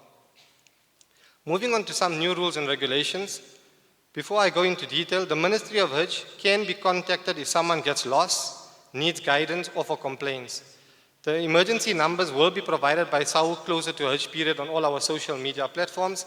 But for anybody that is going for Umrah right now, and if you're in the Kingdom of Saudi Arabia, the number is 800-430-444, and the email address is care@hajj.gov.sa. Coming on to the new pricing. For the first time ever, there is going to be a Hajj visa fee, and that cost is 300 riyals per pilgrim. A new regulation which is Adahi or Qurbani. In the past, all the travel operators used to arrange with the farmers. From now, it will need to be done on the e-Hajj system, and the price that was given to us is plus minus 495 riyals per pilgrim. Camp A pricing was not yet finalized by the Muassasa. Inshallah, we will receive it in the upcoming weeks, and we will inform the operators. They will then pass it on to the Hujjaj. The Camp B pricing was 1,995 riyals. It is called Al-Marwa Camp B First Primary. Every year we hear people complaining about the mattresses and the size of the mattress. I'm going to give you insight right now as to the size of this mattress that you will get if you're staying in Camp B. It is called a sofa bed. The length is 180 centimeters, the width is 50 centimeters, and the height is 10 centimeters. Tanazzul. These are your landing Jeddah costs, and I'm going to give you the Medina costs as well. If you land in Jeddah, the Tanazzul is 1,657 riyals, and if you land in Medina, it's 1,520 riyals. There's going to be optional charges for this year Hajj. These will be made mandatory in the future Hajj seasons. Travel insurance, which is going to cover delayed flights, lost luggages, or any cancellations. This is around plus minus 100 riyals. And then going forward, you're going to be charged for trolleys at the airport. They're going to have different categories depending on the sizes. You're going to either pay 10.5 riyals, 12.5 riyals, or 15 riyals per trolley. So some new regulations and key dates. For the Mujamila visas, they will have a new regulation this year, and it will be limited according to the Ministry of Hajj. SAHUC doesn't have an issue with people taking the Mujamila visas, which are given from the Royal Embassy of Saudi Arabia. The issue we have is if you're going for Hajj, stay in your allocated Mujamila camp. Don't come into Camp A or don't come into Camp B. Those spaces allocated are for South African Hujjaj who have paid the SAHUC fee. So if you do get the Mujamila visa, please respect and don't steal. You hear me? Don't steal another person's space in Mina or Arafat. Go to the camp allocated for you. Catering companies on the 5 days of Hajj must comply with the 45% pre-packed meals per day. Uploading information and packages for Mecca housing, Medina housing, catering, transportation and service fee is a must, and everything must be uploaded before a visa is issued. Usually the visas will be issued around the first week of Shaban by the Ministry of Hajj. Key arrival and departure dates. The first arrival date is 1st of Zulhijjah, corresponding to around the 22nd of June 2019, and the end of arrival into the Kingdom of Saudi Arabia is the 4th of Zulhijjah, corresponding to approximately the 25th of July. Departure dates from the Kingdom of Saudi Arabia after Hajj is the 13th of Zulhijjah, which is corresponding to around the 4th of August for domestic flights, and the 14th of Zulhijjah for GCC, which is around the 4th of August. The end of departure for all Hujjaj from around the world is the 15th of Muharram 1442, corresponding to the 30th of September 2020. Inshallah, this year, as in the past few years, SAHUC will be providing every single Haji with a SIM card prior to departure from South Africa. We will hand them over to your operators. Please hear carefully. You are not obliged to use these cards. We are only trying to make it easy for every Haji that when you arrive in Saudi, you will have a SIM card and you can go to a kiosk to activate it. In South Africa, when you go and take out a SIM card from any operator, you need to go and recard your SIM card. The same process needs to happen in the Kingdom of Saudi Arabia. We are only trying to facilitate and make it easy for you. If you don't want to use the card, please, by all means, take any other operator in the Kingdom of Saudi Arabia. The choice is yours. We're just trying to make it easy for you.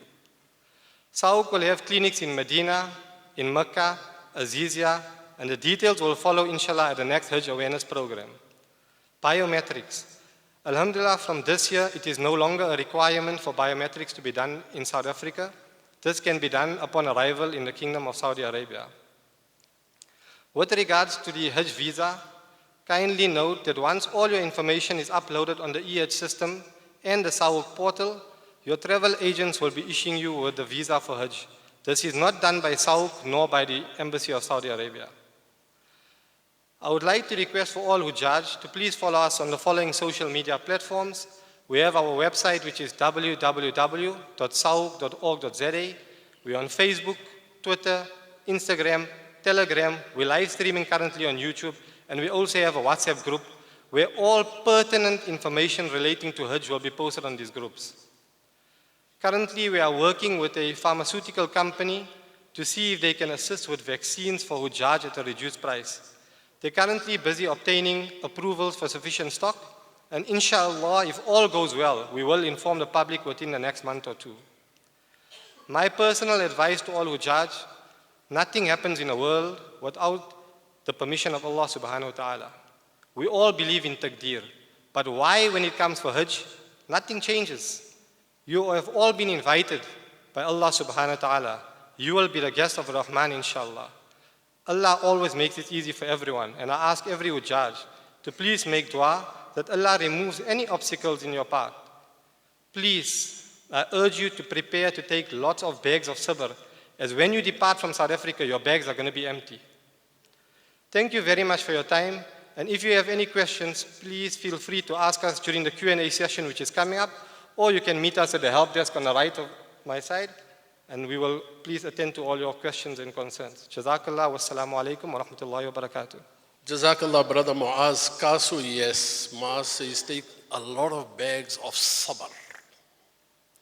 That's what Moaaz said. And yes, surely, can you imagine 2 million, 2.5 million, 3 million people meeting? And can you imagine for a moment, you are in Fordsburg, and 2.5 million people need to go from here to Killarney at the same time. And from Killarney, they need to go to Bedford View within a prescribed time. And then the 2.5 million people must come back from Arafat to Muzdalifah in a prescribed time. And then you've got to go from Muzdalifah to Mina.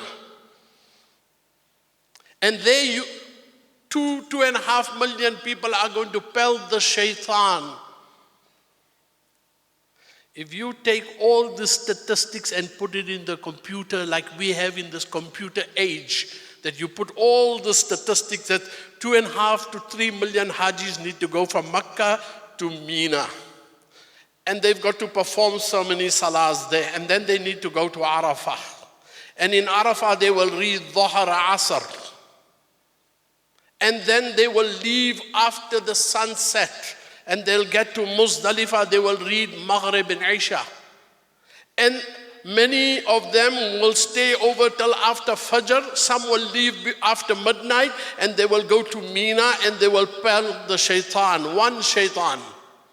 7 pebbles. And thereafter from Mina go to Makkah and go and make tawaf and cut the hair and cut the qurbani. If you put it into a system, it will tell you it will take a month and 10 days. But here it happens within hours. Jazakallah, Brother Moaaz, for that information. Let me just outline the program to you once again. We will have the representative of the Royal Embassy of the Kingdom of Saudi Arabia, Brother Ali Shehri, will be speaking to us. Thereafter, we have our mission head of 1440, Hafiz Ismail Kholvadia, will be addressing us, informing us about the mission. Then we're going to have a Q&A session.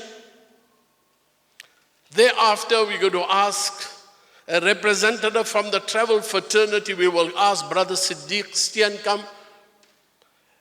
And thereafter, we will have the vote of thanks and a dua. And we would want to finish by 12 o'clock, insha'Allah. So I call upon Brother Ali Al-Shehri from the Royal Embassy of the Kingdom of Saudi Arabia to give us some advice and tell us what he's going to make easy for us for this Hajj, and if he's going to send any extra Hujjaj for us. We're putting you on the spot, Brother Ali. Please, faddal ya akhi. Assalamu alaikum wa rahmatullahi wa barakatuh. First of all, I would like to thank SAHUC for very nice preparation and inviting the embassy in this important occasion.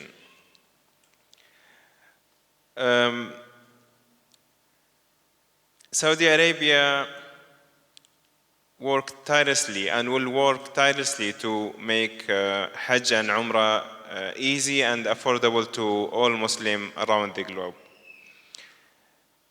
I would like to mention that for those who don't know, that Saudi Arabia has embarked on a number of projects recently, such as the superb maintenance and expansion of the holy sites in Mecca and Medina. Also the new airport in Jeddah, which have very high capacity. The train which will link Mecca to Jeddah and Medina. And we are planning to do more and more according to our ambitious vision 2030. We are at the Saudi Embassy in Pretoria. Urge you to contact us if you have any problem before or after Hajj process. At the end, I wish you a very safe journey and Hajj Mabrur, inshallah. Thank you very much. Jazakallah, Brother Ali, for that very short. I wasn't prepared. You were not prepared. Every year you were not prepared, my brother. Jazakallah khairul jazah. Let me call upon Hafiz Ismail Kholvadia. Let me say to all of us, over the years, the face of SAHUC, with all the mission members that leave from South Africa before the Hujjaj leave, and they're supposed to be back after the Hujjaj arrive.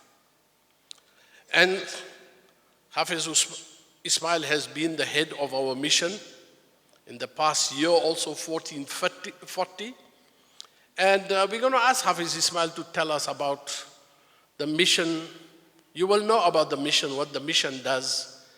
And you have heard that we prepare from now, months in advance, even to this extent that medicines are taken for the South African Hujjaj from here. We prepare so that you may have an easy, not easy with 3 million people, but a Hajj that will be a maqbool Hajj, that when you come back, you can come back with that memories of your Hajj. I call upon Hafiz Ismail Kholvadia. He's also the Vice President of SAHUC. I call upon Hafiz Ismail. بسم الله الرحمن الرحيم نحمده ونصلي على رسوله الكريم. Qari Sahib says that I must speak about the mission, and he wants to give me 10 minutes. I need an hour.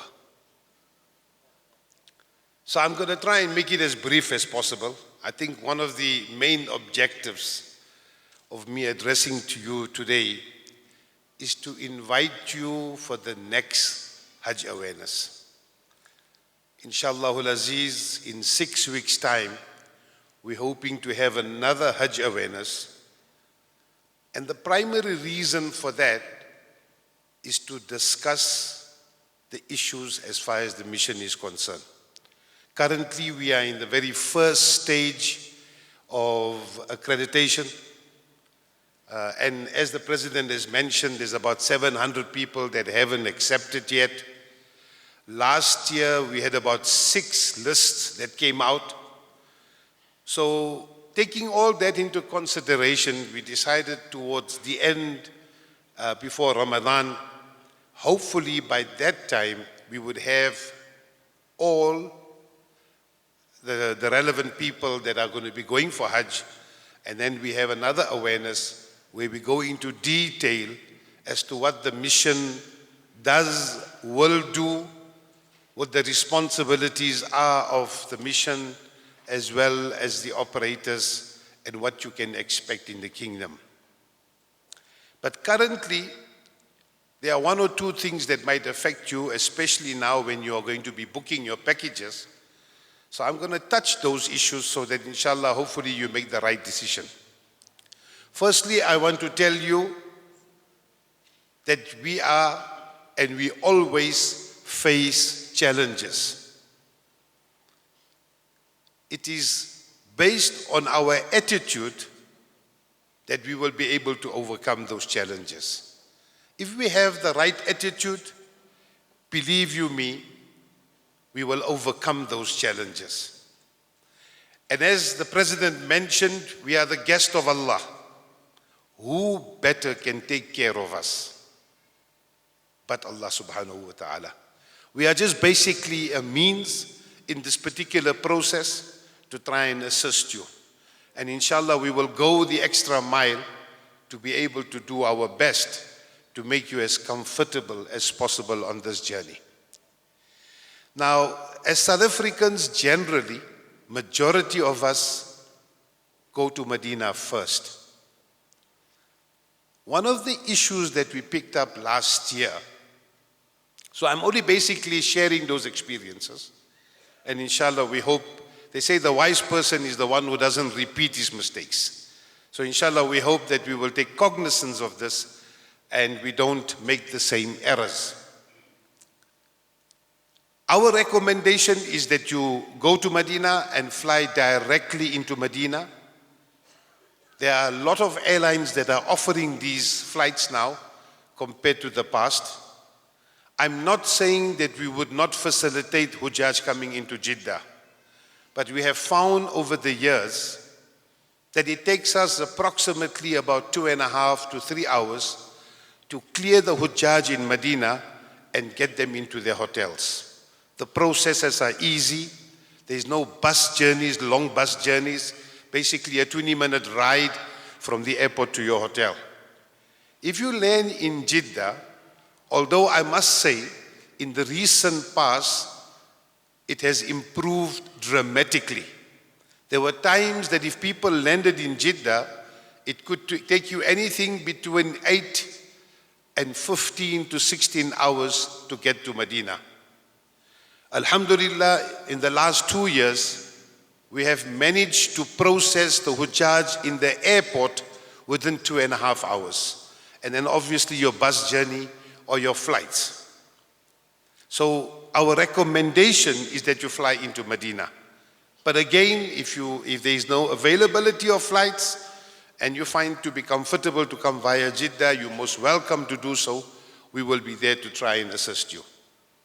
Now, one of the problems that we had was on the departures. That means coming back from Saudi, when people use split flights.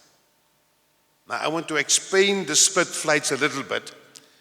That is, you fly with Saudi Airlines from Jeddah to Dubai, and then from Dubai, you take another carrier. That is, for example, Emirates or Etihad, no problem. The issue comes about as far as your Zamzam is concerned. If you fly Saudi Airlines from Jeddah direct into Johannesburg, no problem. The Zamzam is allowed with no additional cost. If you fly Emirates from Medina or any other airlines to Dubai and from Dubai direct to your destination, be it Johannesburg, Durban or Cape Town, no issue. The issues that have come up is if you change your airline at the transit point. For some reason, they want to charge you as an extra piece of luggage when you get to the transit point. So you make sure that when you book, if your operator is offering you that type of package, he must either give you the undertaking that your Zamzam will be safe and will not be charged for, or alternatively, he gives you some sort of evidence, because at the end of the day, when the Zamzam doesn't arrive at Johannesburg Airport, SAHUC is held responsible. And that is so unfair and it is so incorrect. We don't facilitate as far as the Zamzam is concerned.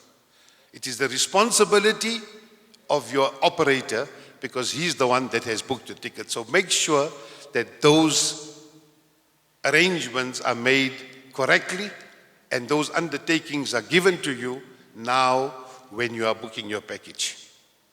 Number two, the other issue that we find is many Hujjaj don't interact with the operators directly. Now I'm going to give you the circumstances and the reasons why I'm mentioning this. The parents are going, the son or the daughter goes and makes all the arrangements, and they don't disclose information regarding the health conditions of the passenger. Last year, we had a situation where they sent a bipolar patient on Hajj. A lot of people think that you're going to go to Saudi and your problems are going to get sorted out. A few years ago, people send people who are on addiction, and they think they're going to come to Saudi Arabia and the habit of addiction is going to go away. And those informations are not disclosed to the operator. And then eventually it becomes an issue for the operator as well as SAHUC. This particular brother last year had to be instituted, and he could not perform his Hajj because his condition deteriorated to such an extent that he had to be sent back home. Now it's important that the people who go and do the necessary booking got to make the condition aware of the passenger. When they come to Saudi Arabia, like that, they don't tell you that they are wheelchair bound, or they don't tell you they have some sort of ailments. When they come to Saudi Arabia, then they expect the operator or SAHUC to now push them around in a wheelchair. That is not the function of SAHUC. We don't provide wheelchairs, nor do we push people around in wheelchairs. And I think it is unfair for the Hajis to make it a burden on the operator without informing them of the condition of the passenger. So I think it is important that the Hujjaj that are going should interact so that your operator is aware of the fact of the condition of the passenger. He will then accept you or decline based on his infrastructure and his support structure that he has. So please, I think one needs to take cognizance of these issues so that we don't have issues. Again, like I said, we are going to be there to try and assist you, and we will go the extra mile to assist you. And I implore you at this point in time that make yourself available for the next awareness program. Inshallah al-Aziz, there we will go into more detail as to where we will be based, where our medical facilities are going to be, what type of medical facilities we offer. And I must tell you, over the years, alhamdulillah, with your support, we've been able to achieve great successes as far as our medical team is concerned, and we want to continue. But even with that, people still have complaints. We don't have a problem. We are prepared to listen to your issues, but you need to be within reason from what we are allowed to do in the kingdom. So again, I ask of you to make yourself available.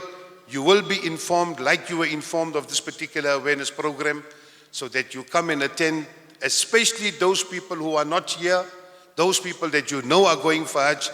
Ask them to come. We don't want to waste your time, but I think once you know what you're going to expect, then hopefully your expectations are within reason rather than to expect the impossible. Jazakallah for your time, and inshallah al-Aziz, we hope to see you at the next awareness program. Shukran. Assalamu alaikum wa rahmatullahi wa barakatuh. Jazakallah Hafiz Ismail. Yes, sure, that at the next program we're going to tell you, we're going to inform you what you must be prepared for this ultimate journey, a once-in-a-lifetime journey. And to the mothers and sisters who have prepared already the abayas that they're going to wear when they go, and when they're going to get off from the plane, when they come back. But don't forget, take a comfortable shoe when you go for the 5 days. We don't want you to wear that high heel and you walk from Mecca to Mina, and when you arrive in Mina, now you can't walk because you have blisters. You never walked 500 meters with that shoe here in South Africa. Now there you have kit, now you put yourself on so nice and that shoe, and now you come to Mina and you have blisters, and then our medical mission has to attend to you. For us, it's a pleasure to attend to you, but not in circumstances like that. Now we have a question hour. We have 2 roaming mics on the sister side. We have a roaming mic. Please, all those sisters who have written their questions, please send the questions in the front. And the brothers also who want to, please pick up your hand, raise your hand, and we will give you a chance. You speak in the mic, ask the question. My panel will give you an answer. And at the same time, I just want to say, I have had a few WhatsApps already. What is the closing date for Hujjaj to accept the accreditation? Today, the 26th of January, Hujjaj must accept if they are ready to go for Hajj. Yes or no? If you are ready, you will accept. Then by the 2nd of February, you must accept an agent, an operator. And by the 22nd of February, 29th of February, you must contract with the agent. So today is a closing date. You must accept, I am ready to go. Let us be fair.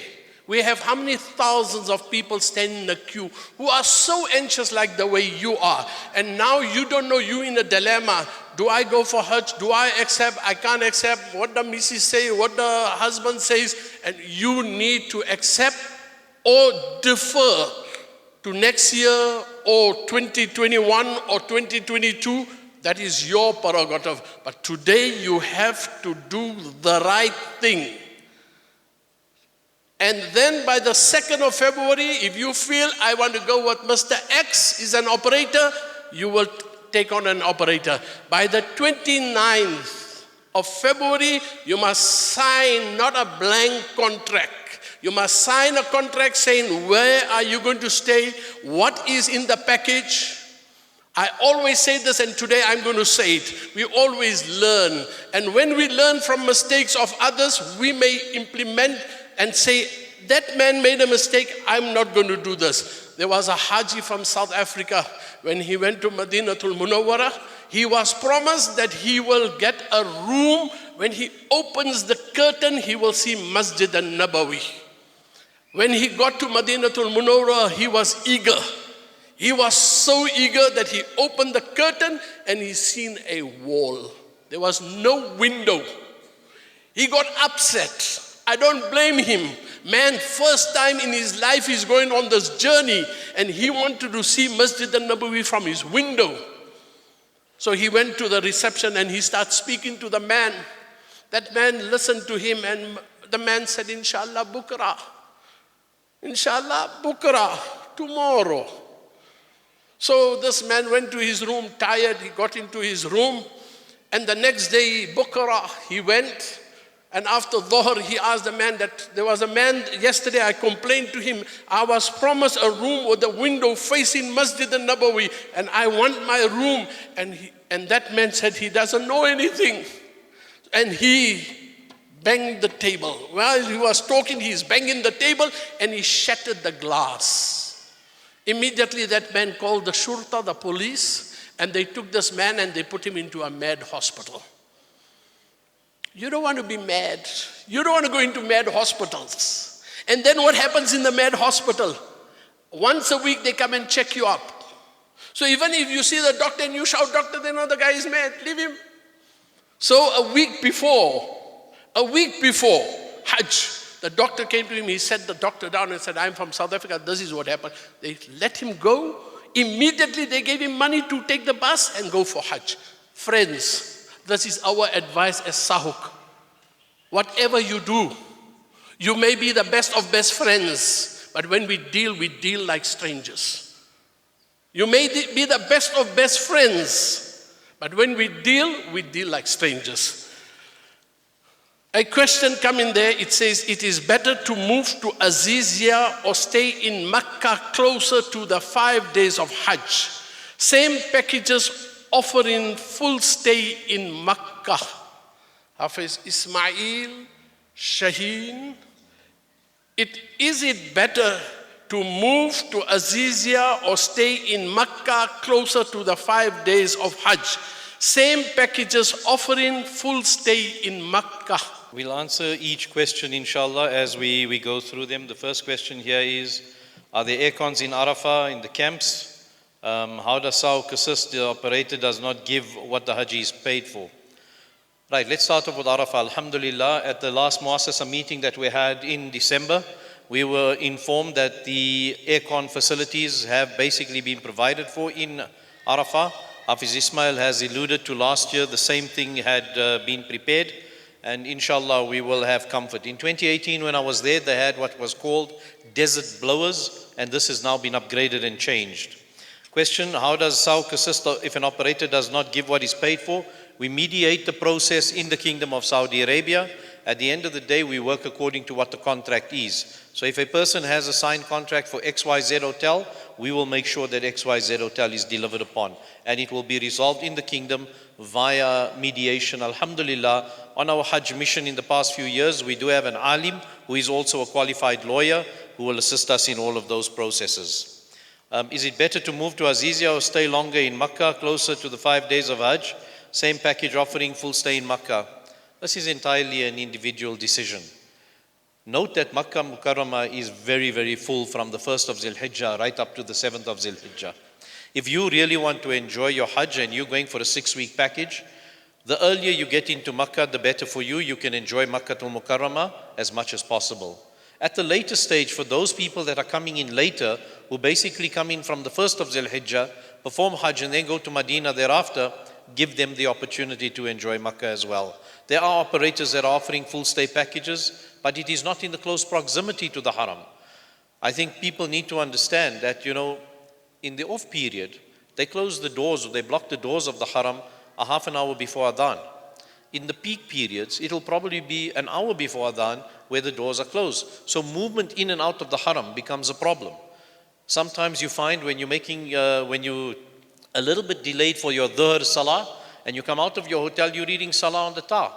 You have to take a musalla with you to read salah on the ta, not inside the haram. So individual choices, I can't answer or guide in that particular regard. Next question, why is age not considered as a priority for accreditation, especially the applicants above 50 years? In 2008, we worked according to an age-based criteria. We had one Hajj operator who had 67 pilgrims, and 50 of those pilgrims were in wheelchairs. There was no natural support process. When you look at the accreditation process across the board, you have young, you have middle-aged, and you have aged. In the protocol discussions with the Ministry of Hajj, it is an advice that people of a higher age should not come for Hajj. Because in the summer periods, Hajj is difficult. Hajj is not easy. People in wheelchairs, we don't put those restrictions on. We allow everybody to go, but within the mix of Hujjaj that go, you find natural support. If you have someone of age going who is in a wheelchair, there's always a question or a request for a caregiver. Due to the scarcity of quota, we cannot afford caregivers, and that unfortunately is the reason and the reality. Next question. I'm expecting, inshallah, and will be giving birth in April. I will be leaving a 3-month-old baby to go for Hajj with my husband, and sometimes will be my sister-in-law will be accompanying me for Hajj. These are my questions. Is the accreditation fee refundable? If I am, wow, this writing is so small, I do apologize. If we can defer to another year.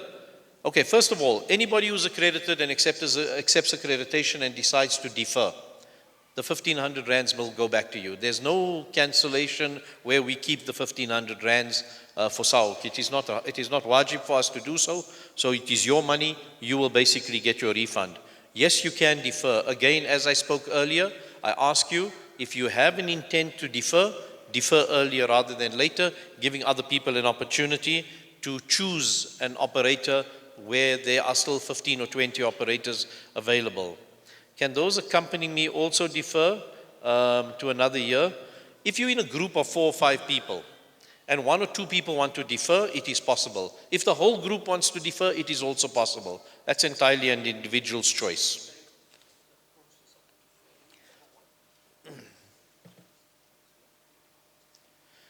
Okay, the process of deferment. If you haven't accepted your accreditation yet, and you're still deciding whether you want to accept or defer, you go onto the system, log on to www.sahuc.org.za, go to My Registration, put in your ID number and your application number. You then either choose accept or defer. If after acceptance you still want to defer, you need to write an email to info@sahuc.org.za and request a deferral. Quote your application number, also quote your ID number for the people in the group, inshallah. Will there be precautionary restrictive measures regarding the coronavirus situation? Alhamdulillah, as far as the World Health Authority is concerned, it is not yet an epidemic. There has been one case reported in the Kingdom of Saudi Arabia last week, and alhamdulillah, reports from the media in Saudi Arabia indicate that that person is actually being treated and has been improving in health. The authorities in the kingdom, the Ministry of Health in the Kingdom of Saudi Arabia, together with World Health Authority, will keep us informed and abreast of all the necessary processes around the coronavirus. And if there is precautions to be taken, it will be disseminated. As of now, only 2 vaccinations are required, which are compulsory. One is yellow fever, and the other one is meningitis. Meningitis is the ACYW135 strain. You will not get a visa if you don't have your yellow card with those 2 particular vaccinations in it. Is Zamzam counted as one piece of luggage on Saudi, Emirates and Etihad? On Saudi Airlines, Zamzam is free. They've just changed the restriction now in terms of their weight. They were a 2-bag weight restriction. They've now come down to a 1-bag weight restriction. Only in the higher classes of fare will you be given the opportunity of a 2nd bag. But Zamzam is not charged for, that is a different fee. On Emirates and Etihad, if you're flying Emirates right through, for example, Joburg, Dubai, Dubai, Medina, Jeddah, Dubai, Dubai, Joburg, Zamzam is also given free in that particular process. Like Hafiz Ismail had alluded to earlier, when you have a split flight, and some operators, in order to try and bring the price of the airline ticket down, they'll have a split flight, or they'll have what is known as a low cost or budget airline that will fly you from Dubai into Saudi. That becomes a problem in terms of Zamzam, and you end up being charged for your Zamzam as a result of that. Question here, do they have facilities available for elderly in a wheelchair? How do we make these arrangements? We have just come back from Umrah and we have been sent from pillar to post. There are arrangements in the Haram area for wheelchairs, but because of the concentration of people and the influx of people, you'll never find a wheelchair. It's best to either take your own wheelchair from here or to buy one at one of the pharmacies or one of the supermarkets in the Kingdom of Saudi Arabia if you don't wish to travel with it from South Africa. Can someone in a wheelchair who is, wow.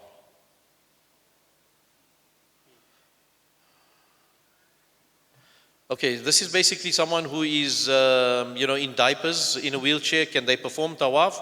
Yes, there's absolutely nothing wrong. If the person is parked, then the person can perform tawaf. I think you need to consult with an ulama or an alim as a result of those kind of concerns and questions, inshallah. Another question in. If I choose an operator already, can I cancel if I find a better package with another operator? Right. Karisap indicated that by today, everybody must accept accreditation. By the 2nd of February, you must select an operator. By the 29th of February, you must have contracted with that operator. Now, if you have selected an operator and you have not yet contracted, you can change an operator. But the minute you are compelled by a contract, the operator must release you from that contract before you can go to another operator. Again, let us not chop and change and wait until the 11th hour. You know you're going for Hajj. There are 20 operators inside there that have the ability to provide packages for you.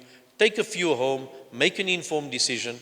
Then the program or the process by which to change an operator, you write to info@sahuc.org.za, you quote your reference number, your application number, and we will then transfer you on the condition that you did not sign a contract. We've covered all the questions that have come in on paper. Is there a question from the audience? Assalamu alaikum. Walaikum The salam. name is Yusuf. It is so wonderful to be amongst you people. Sir, are the South African issued vaccination cards still valid for a period of 5 years? ACYW, which is meningitis, is a 5-year vaccination validity. Yellow fever has a 10-year validity. I see. Number 2, are we as Hajis allowed to the site where Qurbani takes place? To decide? To the site where Qurbani takes place. Yes, all Hujjaj can actually go and visit if you make that arrangement with your operator to go and see how the Qurbani is being done and participate in it. So we've got to arrange with the operator. Operator will arrange all that for you, yes. And thirdly, are our medical cards valid in Saudi? Which or must we arrange with the medical aid here? Which cards? Medical aid, like I'm with Discovery. Your medical aid cards. What you need to do is, if you, for example, are a member of Discovery, I'm a member of Discovery, you inform Discovery that you're traveling out of the country for the period of 6 weeks. Discovery will give you a letter that is required. So in the event that something medically goes wrong with you and you need to provide that, you provide the letter that Discovery gives you to the hospital in order for them to basically cover whatever expenses you need to incur in that hospital. So they will issue a letter. Discovery will issue a letter, correct, All right. yes. Thank you very much. Beg your pardon? That's all. Thank you very much. Jazakallah. Thank you so much. On behalf of my wife and myself, we wish you all a lovely Hajj and make us smile, and as we will make dua for you, you make dua for us and for Sahul. Thank you. I just want to add something, sir. When you talk about the Qurbani program is done through the system and it is controlled by the Islamic Development Bank. But you as an individual, if you want to go and witness it, you're welcome to do so. It is not done through private farmers. Just want to clarify that. Thank you. Some more questions that have come in.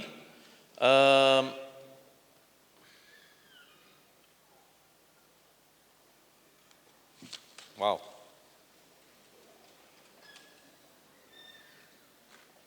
Okay, so here's a question. What happens if our camp in Arafat gets occupied by another group from another country? Will there be an alternative? I'll go back to 2017. Excuse me for giggling. Ladies and gentlemen, you are Muslims. We are all Muslims.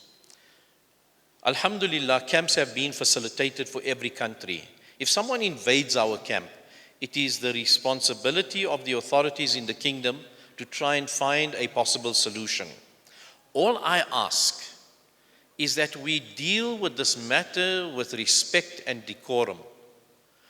It's important for every accredited Haji to come to the next roadshow, because then you will be informed of the processes relating to the responsibilities that SAHUC has, that the Muassasa has, and that the Hajj Ministry has, and that the operator has in relation to your service. So let's leave this question for that particular point, inshallah.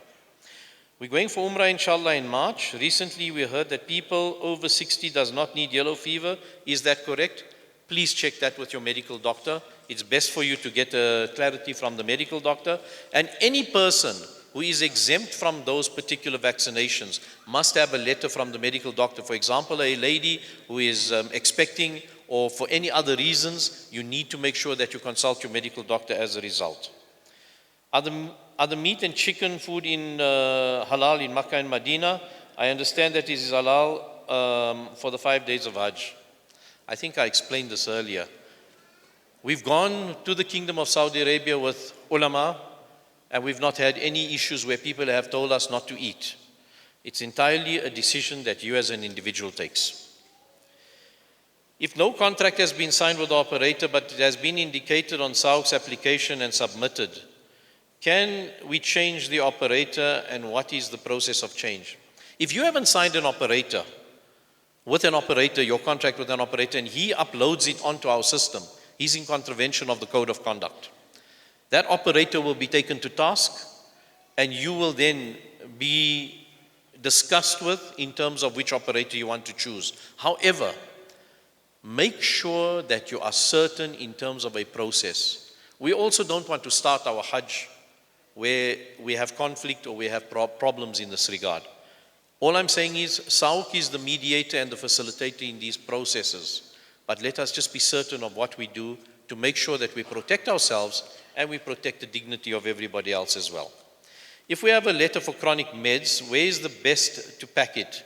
Hand luggage or normal? It's always best to keep that letters in your hand luggage and your chronic meds in your hand luggage. Because should something happen to your bag and you require your chronic medication, you're not going to have it. So keep all your chronics in your hand luggage. It's the best place to do so. If one falls ill and cannot make the journey, what happens to a person's application and the people in the group? If a person falls ill, he or she will be de-linked from the group. You will then discuss with the operator, depending how late down the line it is, relating to the cancellation policies. And I think I spoke about this earlier where I said you must read the cancellation policy clauses in the contract very carefully. That person will then be deferred to the next year or to the year of that person's choice, and the 1,500 Rand accreditation fee will be returned. What is the marital status as far as mahram is concerned if not married in court but married in Islamic, and the marriage certificate is lost? It's imperative for you to then get an affidavit, a sworn affidavit that you and your spouse are married. Females under the age of 45 cannot enter the Kingdom of Saudi Arabia.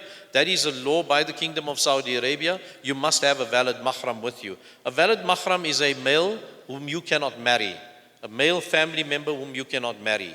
So if you're married to someone, obviously that's your mahram. But if you're a single woman and you want to take a mahram, you can't take your cousin, or you can't take a friend, or you can't take an operator's worker as your mahram in that particular regard.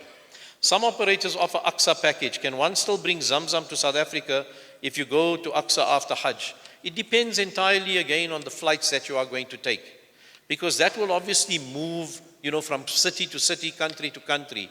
Airlines may have a different policy as a result of that, because if you're flying from Joburg to Dubai, from Jeddah to Dubai, from Dubai to Jordan to Amman, it is probably going to be regarded as a final destination if you're not flying back with that particular airline. Please liaise with your Hajj operator insofar as that is concerned. There are some Hajj operators that are offering Aqsa before Hajj, and that will make it easier also. People can don ihram in Aqsa and then come to Makkah and Medina, and thereafter you take a flight straight home. Hujjaj of previous years have not received their refunds for portions of Tanazzul. That was not used due to the private transport. How do we avoid the situation and how do we claim back this refund? First of all, since the advent of the electronic process, it has been very difficult to reconcile the refunds in the Kingdom of Saudi Arabia. What should happen is the operator should bring a list of Hujjaj that went with private transport, and that list will then be sent to the United Agents Office to try and facilitate the refund in that regard. Unfortunately, we have no control of this. In the past, and I'm talking about way in the past, you used to have a Tanazzul coupon that goes into your passport. And the coupons that were not used remained in your passport, and at your departure point in the airport at Jeddah, you could go to the United Agents Office and claim your refund for the sector not used. For example, if you landed in Jeddah and flew to Medina instead of using a bus, that sector could be refunded.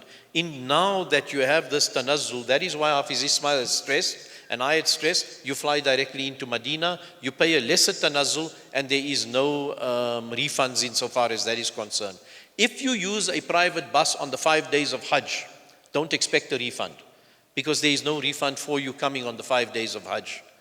The ministry and the government provides what is known as the shuttle bus program, which is a Taraddudiyya, and your Tanazzul includes all of that. If you choose to go with the private camp, which is Camp A, then you are going to obviously be charged for private busing, but you will not get a refund for the 5 days of Hajj.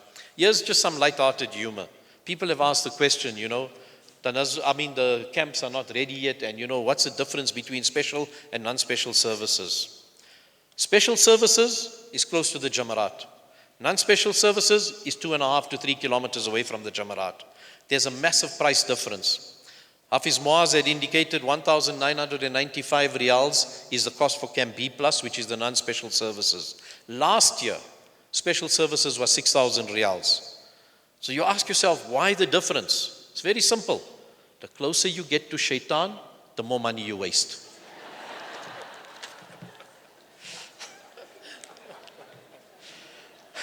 How will SAHUC represent us as SAHUC Hajj? There are issues with the overcrowding or no allocation for us in the camps of Mina. We have already addressed this with the authorities in the Kingdom of Saudi Arabia due to last year's issues. We will be there, we will be present. Remember, if, for example, 3,500 people choose to go to Camp B, the authorities in the Kingdom of Saudi Arabia are compelled to give you 3,500 beds in that camp. Nobody else can come into that camp except you. But if your operator decides, and people in the group facilitates mujamala visa holders, which are courtesy visa holders in the camp, they are going to take place of people that it should go to. Therefore, the request from Hafiz Moaaz, Hafiz Ismail, and myself, mujamala visa holders are entitled to come to the camp, to the kingdom, because the Ministry of Hajj and the government allows it. But they have a separate camp set up for them. Last year was Camp 49. Go to Camp 49. Don't come to Camp B+. Don't come to Camp A. It is not for you. Let the people who are going through the accreditation visa process, the quota process, get what they have been allocated in the Kingdom of Saudi Arabia. The process of a wheelchair from South Africa does not impact on the luggage. We have to just make sure that our operators check that with the airlines. I know for a fact Saudi Airlines does not do that. They will tag your wheelchair and they will put it in and you will be able to use it on that side. Your 2-bag policy or your 1-bag policy, depending on your ticket price, is still intact. What is the ruling regarding homeopathic medication? It's very difficult for me to answer that. I think it is imperative that people who carry homeopathic medication, from whom it was issued, still need to get a letter, just so that it is imperative that you do not fall foul of any issues at immigration when you enter Saudi Arabia.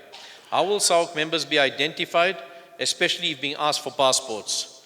People, you see this jacket? You see the back of this jacket? You are very easily identified in this jacket, and every member of our mission wears this jacket in the Kingdom of Saudi Arabia. Let me lift it so everybody can see it. That's the jacket. The South African flag is on there. The Hajj mission or the Office of Hajj Affairs is on there. And you will be able to see this very, very clearly in the Kingdom of Saudi Arabia. And in the local airports, there's a gentleman standing over there with the yellow and blue bib. Just turn around. These are the SAHUC officials at the airports locally. You'll be able to identify them clearly. Why do operators charge extra 5,000 up to 9,000 for en-suite? Just need clarity. And this is per person sharing. Okay, that you have to consult with your operator, but let's be fair. When you go from Medina to Makkah, you're staying in a couple room in 5-star hotels, 4-star hotels. Buildings in Azizia are designed for sharing processes, okay? And those sharing processes are for 4 people in a room maximum. If a person wants a couple room, the operator has to basically negotiate this with the building owner, and there's a price to be paid for it. That is where the charge comes from, but again, I urge you to discuss this with your operator of choice. All right, let's get rid of that one. Is there no entity that checks that the pricing of operators charge without reason? Cannot understand how they charge every person in the room extra for the use of one bathroom. You know, you need to understand the costings in the Kingdom of Saudi Arabia, and I'm not here to justify that. I think the representative from the travel fraternity will be able to better explain that. When you go to a hotel, they charge you for a room, and they've already amortized the price of that room. Whether you are in Makkah, whether you are in Medina, whether you're in London or wherever. The package prices here are also worked according to beds, and that is the prices according to the way the process is with the operators. We don't regulate the prices because we can't regulate the prices. The prices are done according to the process from the Kingdom of Saudi Arabia, what the hoteliers charge and how those hoteliers charge these particular operators for their rooms. So please discuss this with your operator. You'll probably get a better answer regarding that. There were some other questions here. My brother and I, SA passport, but my sister has a foreign passport. She has applied for citizenship but is not come yet. Operator tells us that we can only go for Hajj 4 weeks, not 6 weeks. Okay, there's a big problem with foreign passport holders in South Africa. First of all, to be accredited, you need a South African ID. If you're an expatriate and you're on a visitor's visa or spousal visa, and you don't have a South African ID, you will not be allowed to apply for Hajj. Once you are accredited as a person who still holds a Pakistani, an Indian, a United Kingdom, a United States, or a Schengen passport, you must remember that there are different processes for South African passports and there are different processes for foreign nationals residing in South Africa. And that is what causes us to have a delay in time. The Embassy of the Kingdom of Saudi Arabia waits for the Ministry of Foreign Affairs to open a specific portal in their system to facilitate and to process foreign passports. Only then can a visa be issued as a result of that. We will continue asking the embassy to see if we can expedite this, but unfortunately, to be on the safe side, in the last 3 or 4 years from history, it's always better just to do a 4-week package for anybody who carries a foreign passport. The 647 people who have not accepted to date, does this include people who have already deferred? No, it doesn't. There's over 1,000 people that have already deferred. So inshallah, after we do the close of today and we go through any of the queries and the issues that have been raised to us by email, we will release whatever number we can in the next 2-3 days after today in order to speed up the accreditation process for those people still waiting in the queue.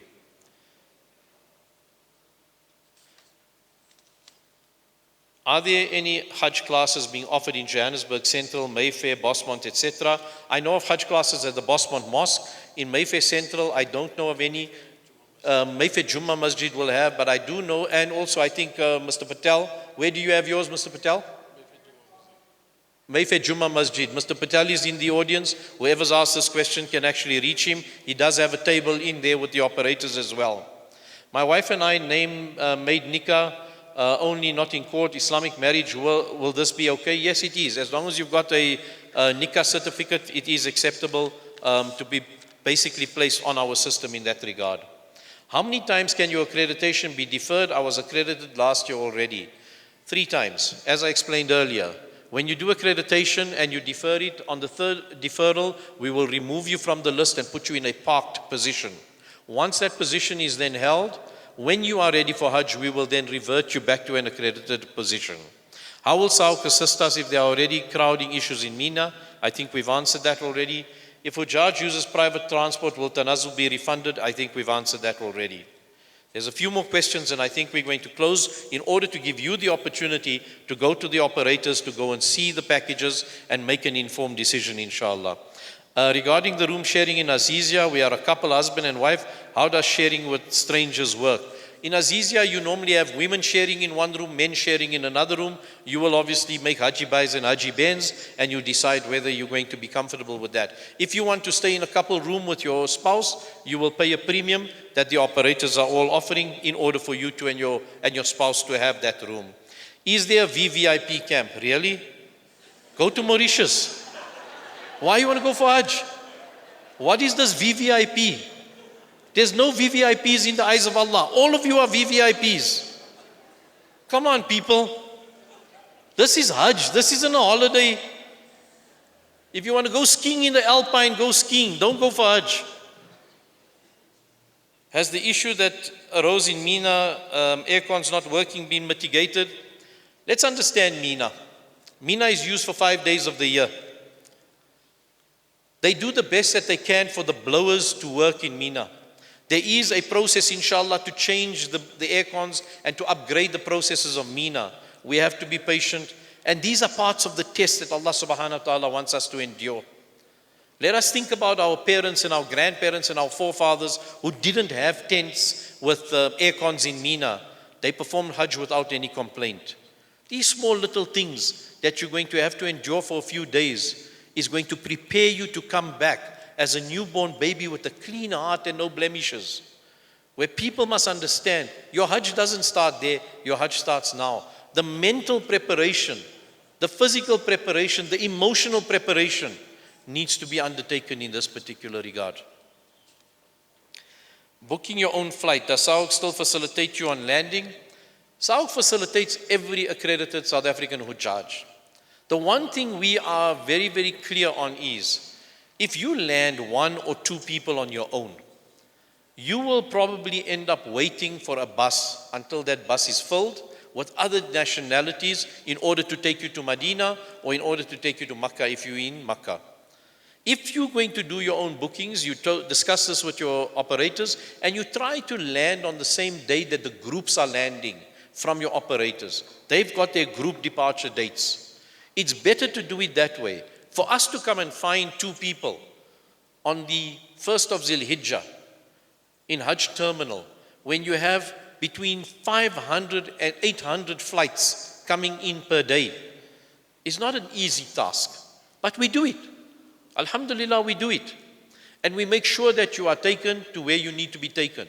But you may have to wait for 6 hours or 8 hours in order to get into a bus to go to Makkah.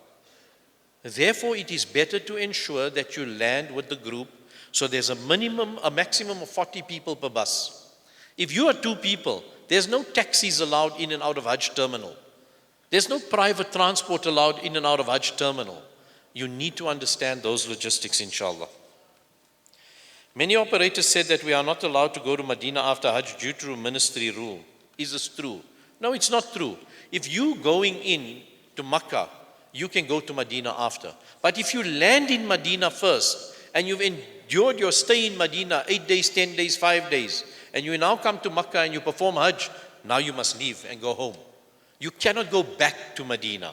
That facilitation doesn't take place. If you land in Jeddah, you go to Makkah, you perform a Hajj, and after Hajj you want to go to Medina, that can be facilitated. The operator must make sure that they do the booking accordingly in the electronic Hajj system, which is known as the Masar, and all of that will be facilitated. Just know that Medina is very expensive after Hajj, because a lot of the Arab countries, a lot of the Eastern countries, Malaysia, Indonesia, do that kind of process, where they do Hajj and then they go to Medina afterwards, inshallah. Can I book my own flight or do I have to book with an operator? I think I've explained that in the previous questions. And again, discuss this with your operator, understand when is the group landing in order to make the facilitation better. I'd like to do the walking Hajj. How much of walking is it with the walking Hajj? You know, this is a contentious issue. How many times do we find in South Africa that we don't walk? If we live around the corner from the shop, we get into our car, we go to the shop. If you want to do the walking Hajj, you must start walking now to get fit for Hajj. 50 degrees in the shade, 12 kilometers from Arafat to Mina. You're sitting with a situation that you do not find yourself in a comfortable place. People buy new tackies close to the time of Hajj. Ladies specifically, men must walk in ihram sandals. And you find that blisters become one of the biggest problems for the South African clinic in Mina to deal with. Ladies and gentlemen, if we are fit walking people, no problem. But please, there is no additional benefit. If we think about the seerah of Nabi sallallahu alayhi wasallam, our Prophet, peace be upon him, made Hajj on a camel, on a conveyance. The buses are there. If you in Camp B, it is known as a Tarattud, the shuttle program. From Arafat to Muzdalifah, 15 to 20 minutes, once you're in the bus. I know people in Camp A who took 4 to 5 hours, maybe even 6 or 7, with the private busing. Because the Tarattud has a dedicated lane that no pedestrians can walk on, no other transport can come on, except the Tarattud buses. 2 years ago when I was in the kingdom on the mission, the last Hujjaj left Arafah at 8 o'clock. And at 8:30, all our Hujjaj were in Muzdalifah that evening. Alhamdulillah. Every year is different. But if you want to walk, make sure you are fit enough to walk. And when you go with the group, make sure that the group understands the process. There are Hajj operators that have that particular situation in terms of walking. We discourage it. Hydration, hydration, hydration, that's your best friend. Half the time our people don't want to drink water because they're scared to go to the bathrooms on Mina and on Arafah or on, along the roads. Those bathrooms are not conducive to our 5-star, rockers and all the necessary 5-star toilets we have here in South Africa. We need to understand again where we are and how long that is being used for and why it is being used for those particular short periods. Again, can people walk on the day of Arafah from to Muzdalifah? Yes, you can walk as long as you're fit enough to do so. From Muzdalifah to Mina to go and pel Jamaratul Aqaba, there's no transport. There you have to walk. That takes place in the evening. For the Shafi'i people, after midnight. For the Hanafi people, after Fajr. You will have to walk. And that is a process that you're going to endure. Hajj classes in Florida is at Masjid Ashikin by Maulana Abdurrahman Layli as well. And as I mentioned, Bosmont has got Hajj classes, and we've heard that Mayfair has got Hajj classes. Brothers and sisters, Jazakallah khairan for all these questions. I hope it was informative. We just have one more article and a closing vote of thanks. And thereafter you can then go to the operators to go and view all the packages, inshallah. Wassalamu alaikum wa rahmatullah. Jazakallah, Brother Shaheen. I'm sure if you've got any questions, write them down. Please give it to us. Then after the program, you can discuss with our panel, inshallah al-Aziz. I call upon Brother Siddiq Steenkamp, who will talk on behalf of the travel fraternity. Siddiq, Jazakallah. بسم الله الرحمن الرحيم الحمد لله رب العالمين الصلاة والسلام على أشرف المرسلين نبينا ومولانا محمد صلى الله عليه وسلم وعلى آله وأصحابه وبارك وسلم وبعد السلام عليكم ورحمة الله تعالى وبركاته. And on behalf of the South African Travel, Hajj and Umrah Operators Association, SATOA, and indeed on behalf of the South African Muslim Travel Association, SAMTA, we say to you, Jazakallah khair for your presence here this morning. Alhamdulillah Rabbil Alameen. We also say Jazakallah to SAHUC for inviting us to be here. We are, as you know, on the right-hand side. We have all our packages ready. We are ready to serve you, insha'Allah ta'ala. And we make dua that Allah ta'ala make it easy on all of us. We say Mubarak to each and everyone that's received accreditation. And insha'Allah ta'ala, for those people who's waiting on accreditation, we make dua that Allah ta'ala grant us all the opportunity to get that accreditation so that we can make Hajj, insha'Allah ta'ala. We've heard the President talking about 50,000 people. We're ready to take 50,000 this year. We can do that, insha'Allah, if we have the quota. But from our point of view, I just wanted to say to our prospective Hujjaj, when you come to our tables, make sure that you understand the packages, make sure that you ask the right questions. It is imperative too that you perhaps, as a first-time Haji, you take somebody with that's been on Hajj to help you to ask the right questions. You might not be able to ask all the right questions so that you can have, insha'Allah ta'ala, a good idea of what each and every operator is able to contract with. I also want to urge people, please, we only have 20 accredited Hajj operators. Allahu Akbar. You know, we've got 3,500 people who was very, very fortunate this year. Allah Ta'ala has given us the ni'mah to come for Hajj. Imagine there's only 20 of us who's been selected to serve you. Alhamdulillah Rabbil Alameen. It is a commitment that we take very, very seriously. And inshallah ta'ala, from our point of view, SATOA and SAMTA, we'd like to give you this commitment here today openly and honestly that we are going to serve you to the best of our ability. One thing that I just want to say to our prospective Hujjaj as well is just to understand the conflict resolution mechanism.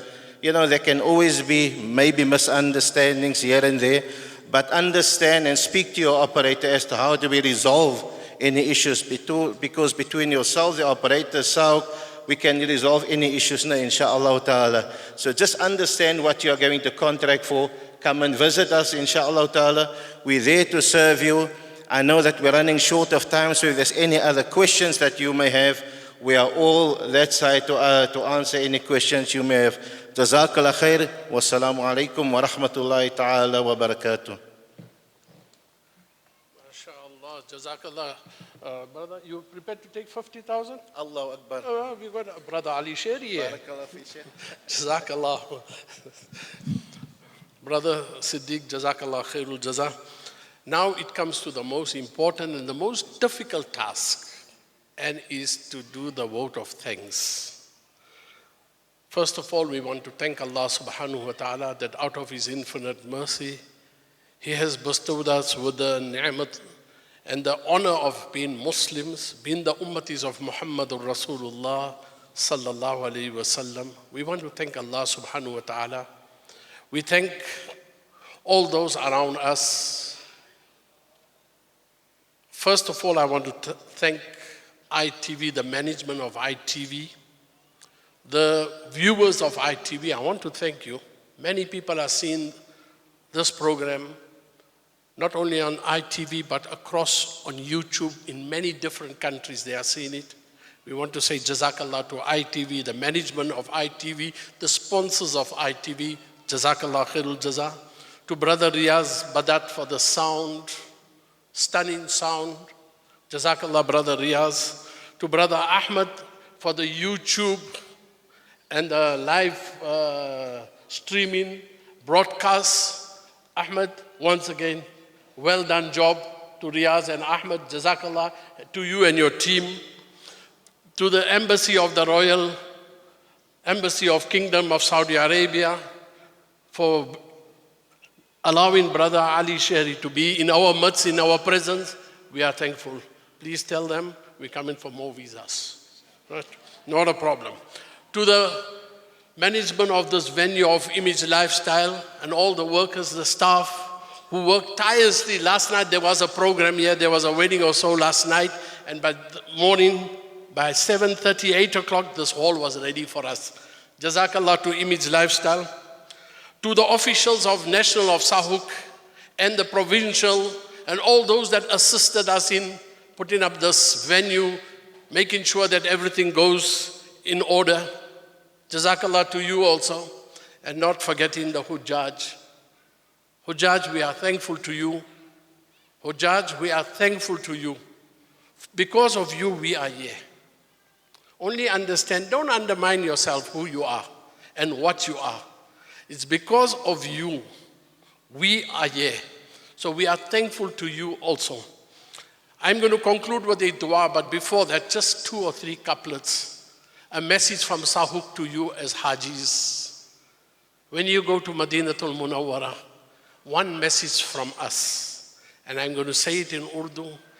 E Hajiyo tum Madine jaakar Nabi se mera salam kehna. Oh Haji, when you go to Medina, on my behalf, on behalf of everyone, those who are not even gone, please give our salams. E Hajiyo tum Madine jaakar Nabi se mera salam kehna. दर मुहम्मद पे जब गुजरे तो सबसे पहले दुरूद पढ़ना. When you get to the Roza of Rasulullah sallallahu alaihi wasallam, the first thing that you're going to do and what you're going to read, and when you see the minaras of Masjid al-Nabawi, you're going to read Allahumma salli ala sayyidina wa nabiyyina wa mawlana Muhammad wa barik wa sallim. اللهم صل على سيدنا ونبينا ومولانا محمد وبارك وسلم. اللهم أنت السلام ومنك السلام. حينا ربنا بالسلام وادخلنا دار السلام. تباركت ربنا وتعاليت يا ذا الجلال والإكرام. اللهم ثبتنا على الإيمان ومتنا على الإيمان واحشرنا يوم القيامة مع الإيمان بحرمة القرآن وبحرمة النبي آخر الزمان. اللهم حبب إلينا الإيمان وزينه في قلوبنا وكره إلينا الكفر والفسوق والعصيان وجعلنا من الراشدين وجعلنا من المتقين وجعلنا من الصالحين. اللهم ربنا آتنا في الدنيا حسنة وفي الآخرة حسنة وقنا عذاب النار وقنا عذاب القبر وقنا عذاب الحشر وقنا عذاب الفخر وقنا عذاب الدين واحشرنا يوم القيامة مع المتقين مع الأبرار يا عزيز يا غفار يا رب العالمين. اللهم اشف مرضانا ومرضى المسلمين، اللهم ارحم موتانا وموتى المسلمين. اللهم ربنا تقبل دعاءنا ببركة وسيلة إن الله وملائكته يصلون على النبي يا أيها الذين آمنوا صلوا عليه وسلموا تسليما.